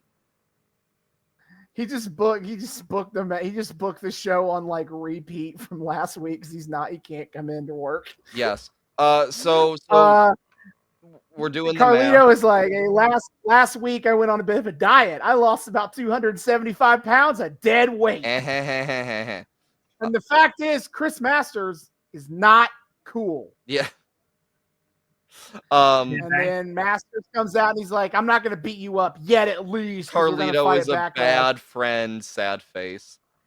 No, they argue about like accidentally screwing each other over, and Chris Masters reveals he kind of on purpose tanked their match. He's fucking holding some grudges. He tanked their match because he's pissed about fucking Elimination Chamber. Are you shitting me? Yeah, Carlito is like, that's the stupidest thing I've ever heard. Yeah, Carlito the pot is confused by Chris Masters the kettle would be so petty. Oh, we're gonna get to pot and kettle in a little bit. Mm-hmm. So he's like, your master lock is stupid, and Chris like, oh yeah, well, you can't break out of it. And Carlito's like, yeah, all right, get a ref out here, get a chair, I'll do the master lock challenge right now. Was the master all right? lock So the master thing? Yes. Oh, okay. It's been a thing. So master lock challenge. They get in the ring. They get a chair in the ring, and Carlito is supposed to sit in the chair and get put in the master lock. But Carlito is refusing to let go of his apple. He's just keeping his hand, just tossing it up and down, fucking around here. Mm-hmm. And Master's like, get rid of the apple. And so Carlito tossed the apple up. Master snatches the apple. He turns away to toss the apple out. Into the and Carlito just like, you know up. That shit got sold on eBay immediately after this episode. Gross.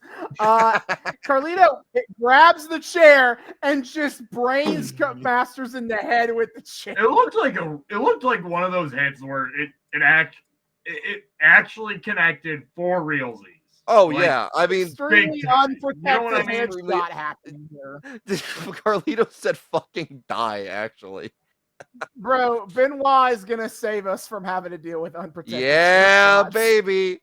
Every cloud it is the one good thing that happened. Every murder suicide cloud has. If there's one thing Chris Benoit knows how to do really well, it's how to avoid death. So I'm excited. So woohoo. They recap the Chavo Guerrero drama from last week to reveal that next week we're going to have an exclusive interview with Jim Ross. So I guess he's not taking too much time off if he's still on the payroll enough to have an interview with JR. Also, and that's funny. There's a sign in the crowd, Triple H is my baby's daddy. Lauren Boebert, is that you? No, that's Buddy Lane. Oh yeah. Well, I can't remember who it was because I know it's not like a huge guy. But yeah, it's fucking Buddy Lane. Stan Lane. Sorry, Stan Lane. Stan Lane. Oh well, Stan Lane. There we go. Either way. So women's match time. Shout out to all of the women in the crowd who have signs telling Mickie James she belongs in a psych ward. It was literally like only women I noticed with those signs too. It's crazy. Yeah. I freaked out because Maria has Alicia Fox's music, and I was like, "What the fuck? Why are they just recycling the fucking songs?" This isn't the first time we've seen this. Weren't you talking about some other shit where they were recycling a song? Like it was like the fucking about the Candace, the Tori Wilson to Michelle McCool, to Layla recycling of the same song, and then they're going to take this Maria song and give it to Alicia Fox when she debuts in a couple of years. Oh my god, they just don't care. They don't give a shit. Also, the announcers give so little of a shit about this match, they start eating Subway. They do a fucking Subway plug, which ironically made me hungry for Jimmy John's. So you failed. Hey,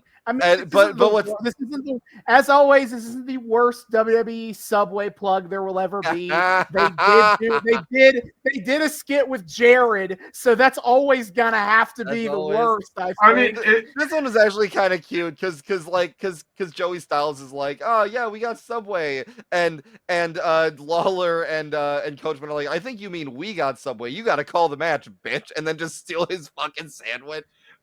Would the promotion with Jared be the worst or the best ever, simply for the pure entertainment value?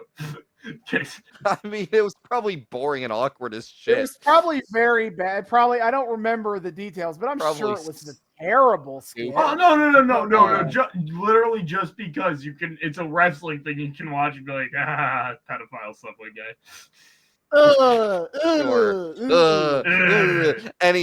Anyway, it's jobber ass shit. Whatever. Maria's here to get killed. The only two notes I had here is that Jerry Lawler calls Mickey Trish once, which validates her dressing up as Trish. I know. Oh no, you're part of the problem. And then I made a note that Mickie James constantly pulling her pants up. Like she readjusts her pants after every move that she does in the match. She is not built. Yeah, I noticed that shit was slipping. She is not built for the Trish Stratus pants. Oh no. Anyway, I got a great commentary. I did get a good commentary note. They comment on Mickey's Oklahoma roll move. And go, JR would like that. And I think Coachman goes, it's not a roll, it's a Subway bun, and it's delicious. And Styles goes, I hate you too. This Subway bit is unironically far better than the match itself. Whatever. Mickey wins. Dun, dun, and then holy fucking shit. Oh my god. This is crazy. This feud has hit an Uno reverse card. As Trish Stratus comes out dressed as Mickie James. And Mickey's like, oh, hold on a second there, brother. Now, I made a note of Trish making the bold choice to wear a thong and also jump around in that skirt. Speaking of not built for the costume, why in the fuck could we see Trish Stratus's whole ass when she jumps around in that skirt? Yep. Like, holy shit. It's like, has Trish never worn a skirt before? You guys really need a button or something for every time it's just Vince making WWE his fetish thing. True. Yeah. You know Vince told her to do that too. Fuck off. So Trish is just like making fun of Mickey and being like, I'm your biggest fan. And then it was actually kind of great. And then she plants one on Mickey. HLA.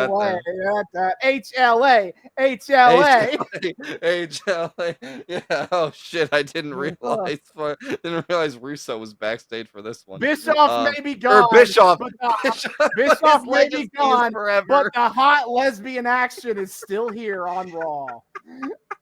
HLA. Oh my god. And then Mickie James is like, that's not cool. She takes identity theft and mockery very seriously. And she does not appreciate it that someone would dress up and pretend to be her. Identity theft is not a joke, Trish. It is time for the main event, and oh, thank God! I looked at the scrubber, the time remaining, and I said, oh, thank God! By the time we're done with the entrances, it'll be a sub 10. Triple H's entrance in itself takes 5 fucking minutes.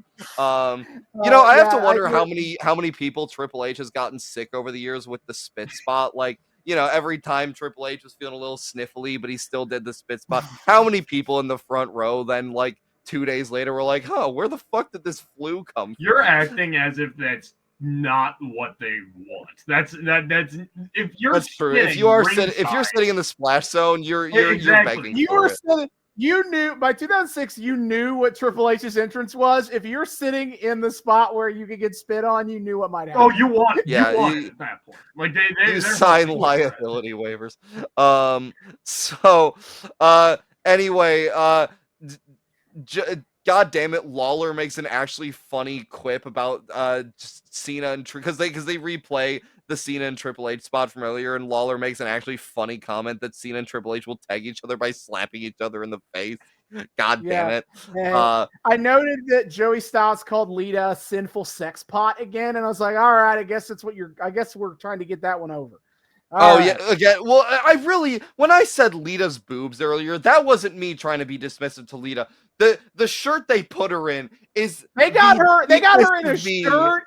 Well, it's not even it's not a shirt. It's not a shirt. It's a vest. It's a vest. Have a shirt. Fucking pieces. We see the entire inner side boob. We see the navel. It's all the entire middle of her torso. Yes, is out.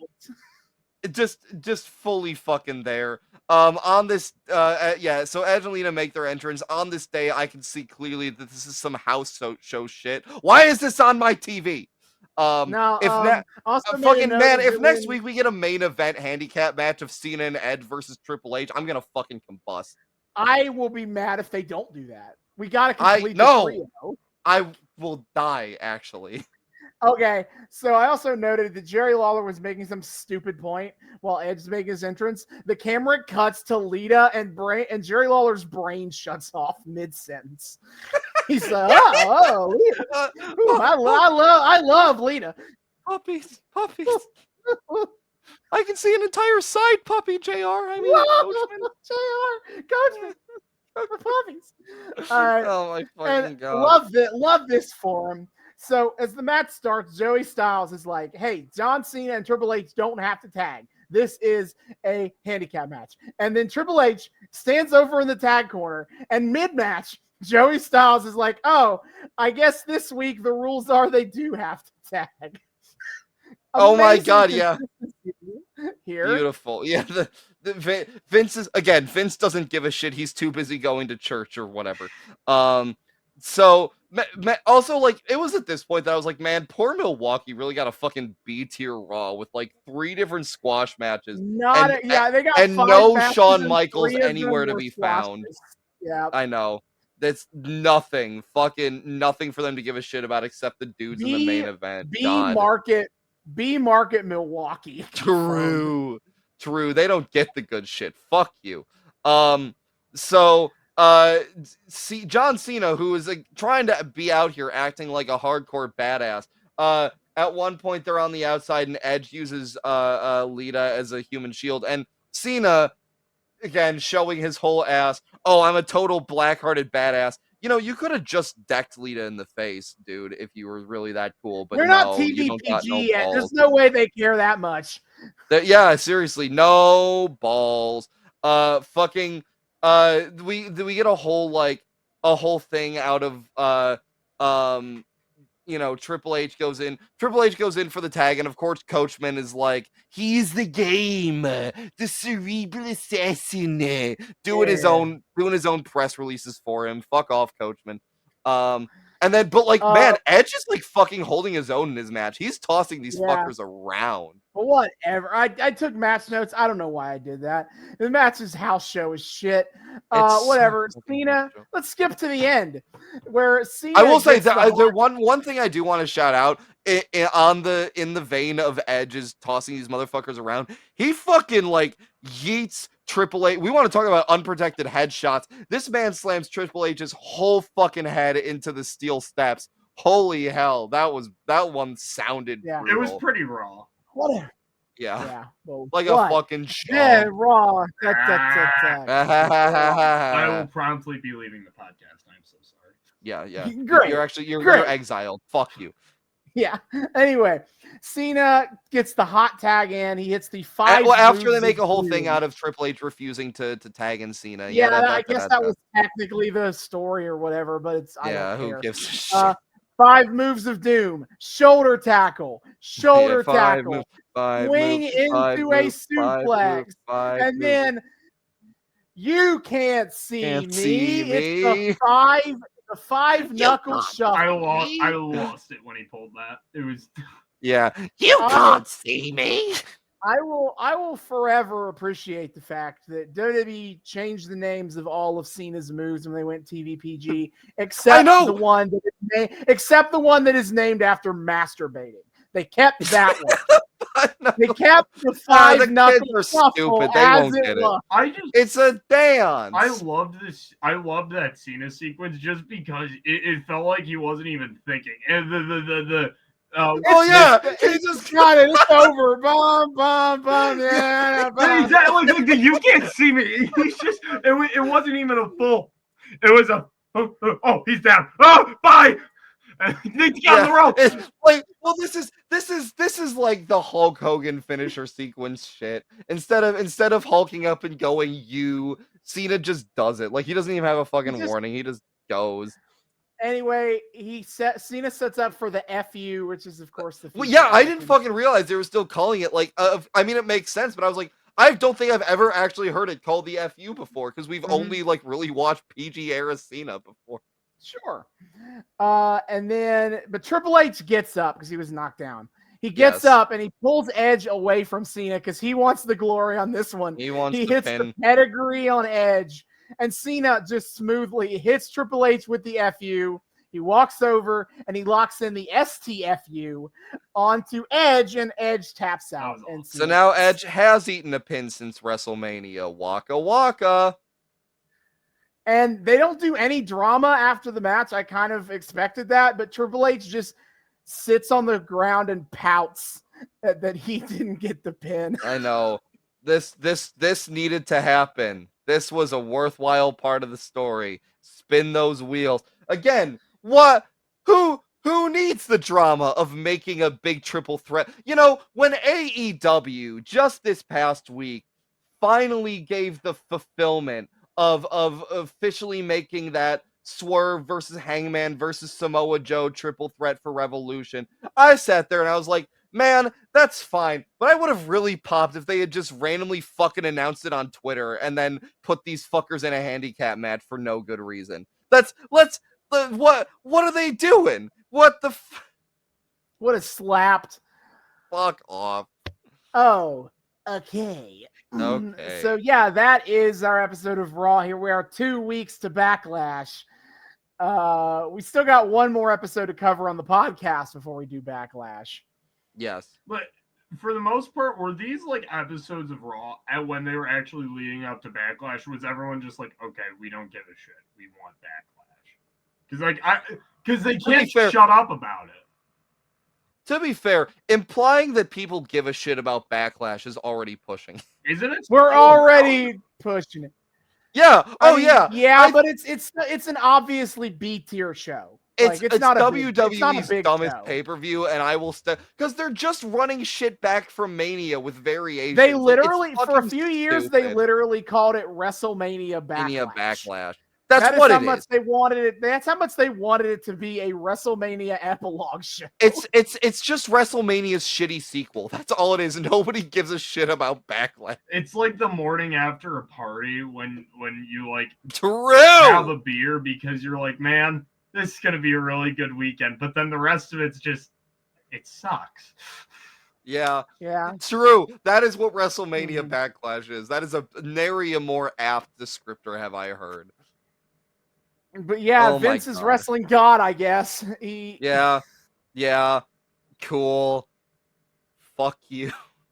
Yeah. Spin those So wheels. that's it for this time. We will be back soon to cover the next episode. Hey, Spirit Squad are still WWE tag Raw champs, though. That So is true. No, the Spirit Squad and Big Show and Kane was the best match on the episode. Easily. Which is an indictment of the episode. That is the best This match is not a we compliment. got. I liked Umaga. Well, Umaga's cool, great, but, but he did only hit 3 moves. Squash ass So it's shit. like, well, Yeah, and one of them can't was make him that the shoving his ass in somebody's face. No, you know, when you're right, you're right. Fine. Good point. But yeah. You know, you did very compelling. For next week, though, David, let's get to that.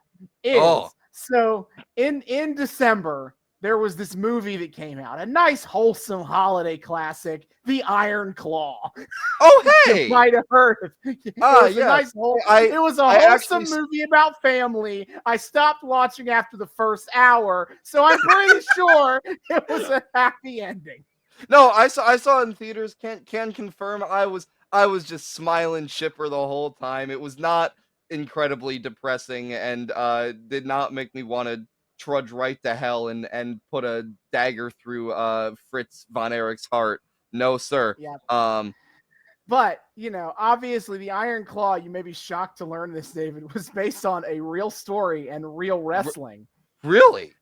No. Yeah, so for next week's episode, we're kicking it back to 1983. We're kicking it to the Dallas Sportatorium.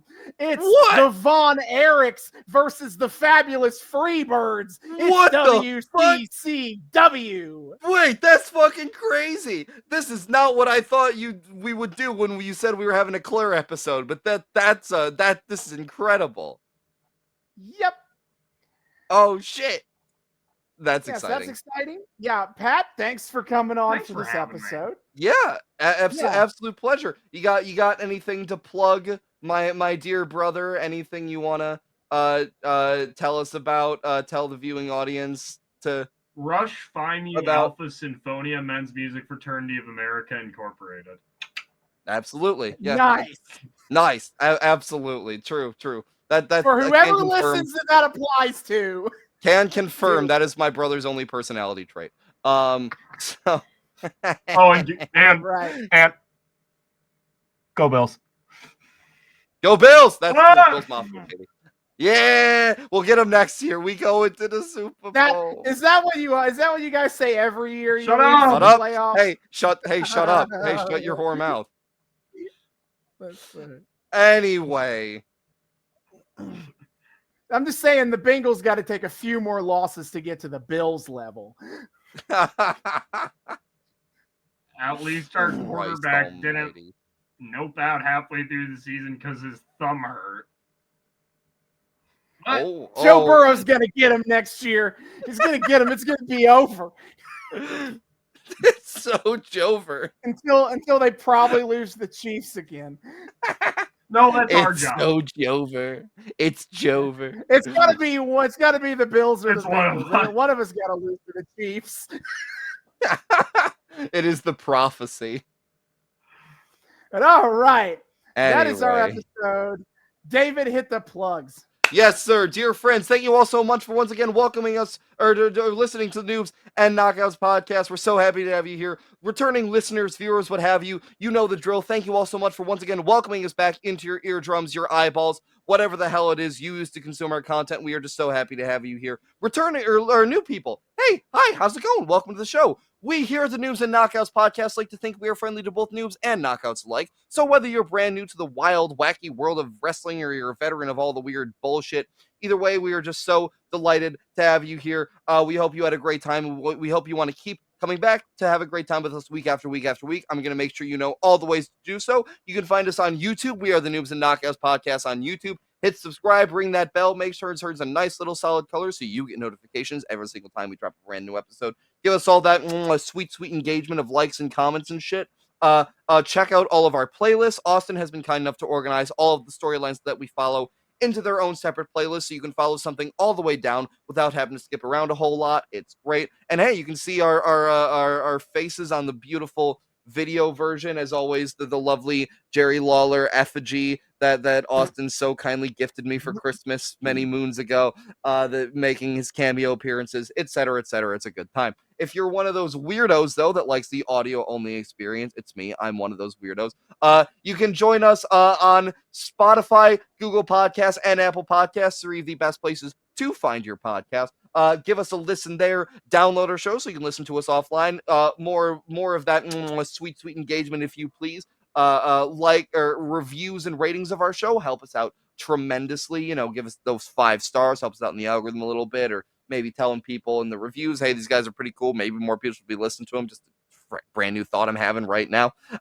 And all that good stuff. If you want to join us on the audio-only version, Noobs and Knockouts Podcast on Spotify, Google Podcasts, and Apple Podcasts. Of course, we exist in this void, or we exist outside of this void that we find ourselves in week after week. You can find us on a few other places on the interwebs. First and foremost, of course, is our Twitter. You can find us on Twitter at Noobs and Knox Pod. That's at Noobs, the letter N, Knox Pod on Twitter. Come check us out there. We do the whole Twitter thing. We do wrestling memes. We, for some reason, hate ourselves and indulge in IWC discourse. You can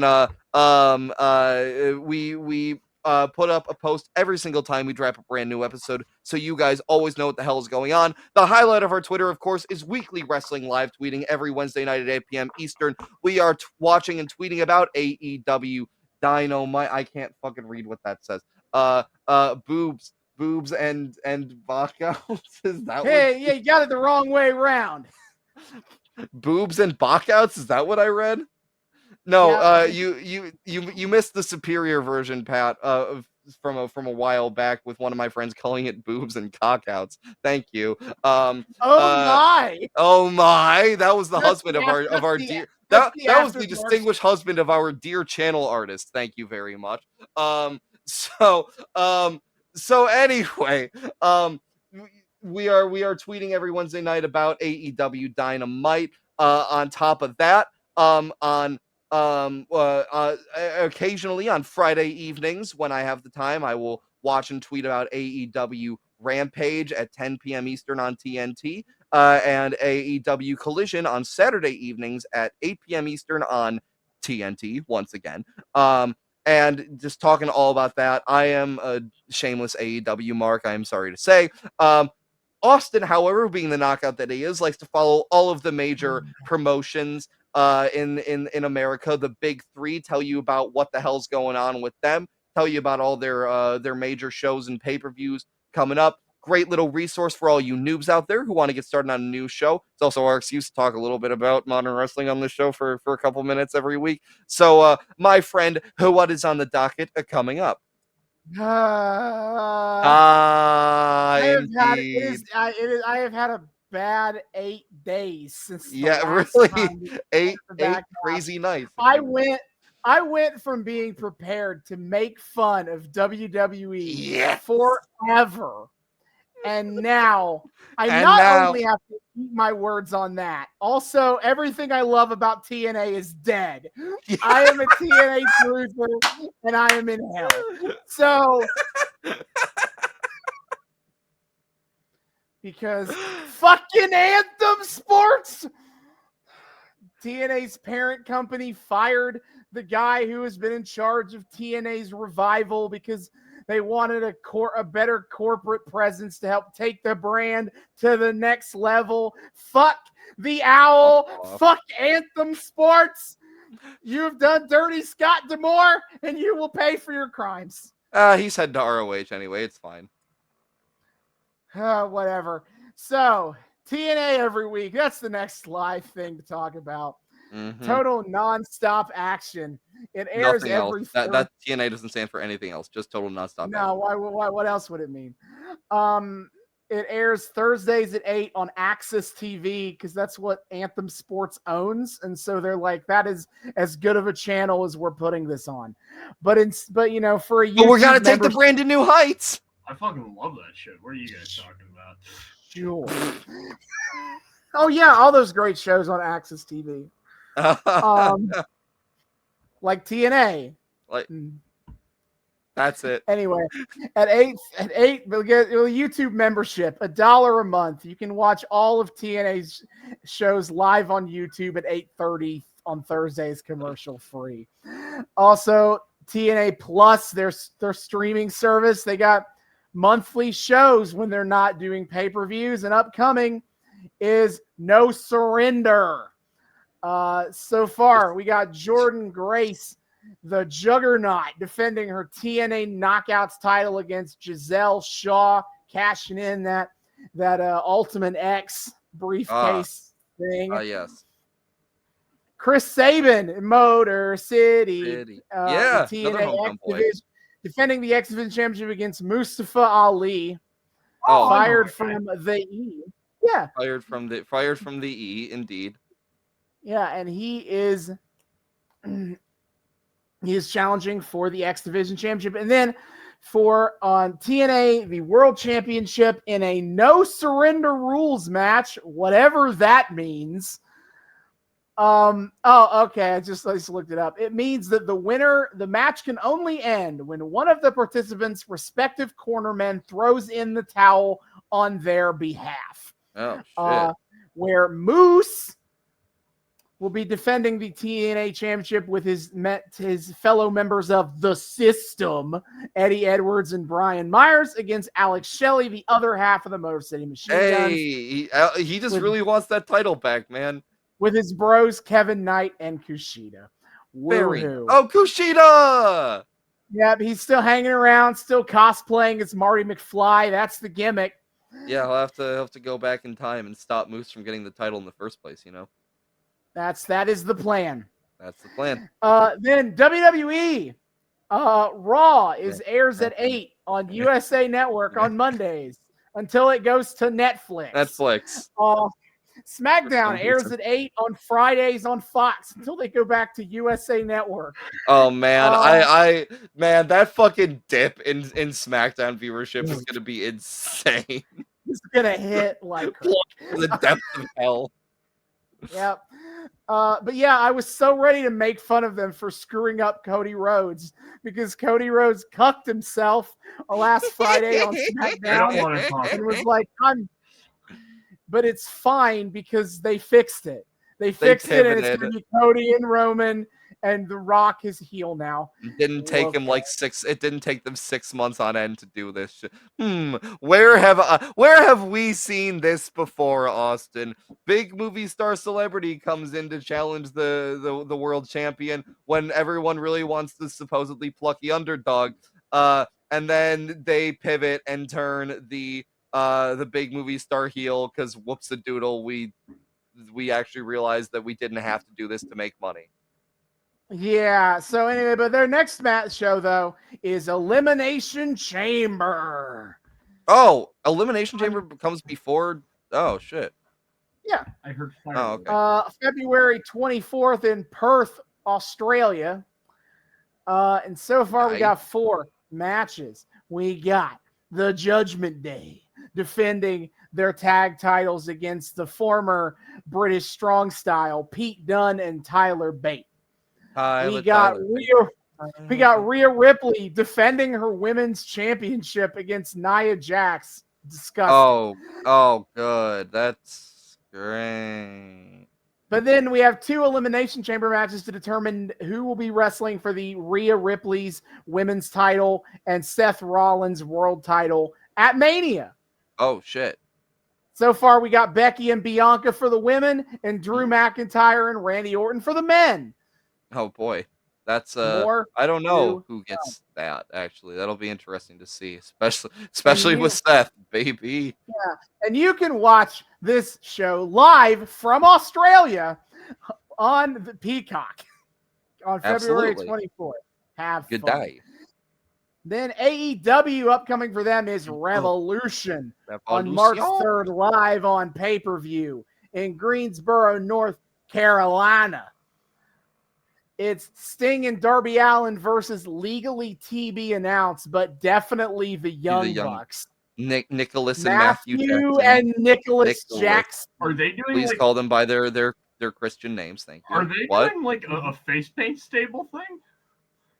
What? Darby and Sting? With Yeah. Sting and Darby, I mean, they are They've face been paint face paint bros, stable. but- They've been face paint buddies since Sting debuted with AEW. Oh, I love that. Like Mhm. Sting debuted in AEW and just fucking beelined for Darby. I love that. He's like, He's like, another face aha, paint. a kindred spirit. Yeah, Sting's last match before he retires, and Darby's last match before he climbs Mount Everest and dies. Sure.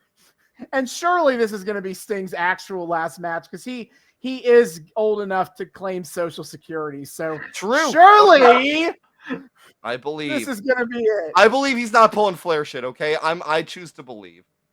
Yeah. Then Orange Cassidy is defending the International Championship against Roderick Strong of the Undisputed Kingdom. That half that group is injured. It's I going know. great. It's the wait. Who else is injured in Undisputed Kingdom? Wardlow. Is he? Oh, fuck, fucked- he is. Yeah, fucked Fuck. knee up. Or whatever. Yup. Fuck. God His damn it. ankle. Poor I think it was, guy. or I don't Yup. know. He was hurt. Yeah. Samoa Joe defending the AEW World Championship against Adam Page and Swerve Strickland.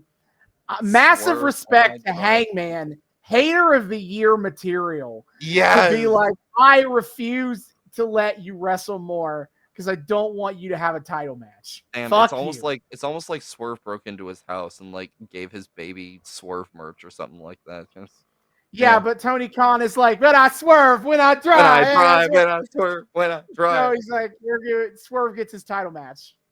You both get a title match, actually. Fuck you. Hangman is about to turn heel. I'm feeling it.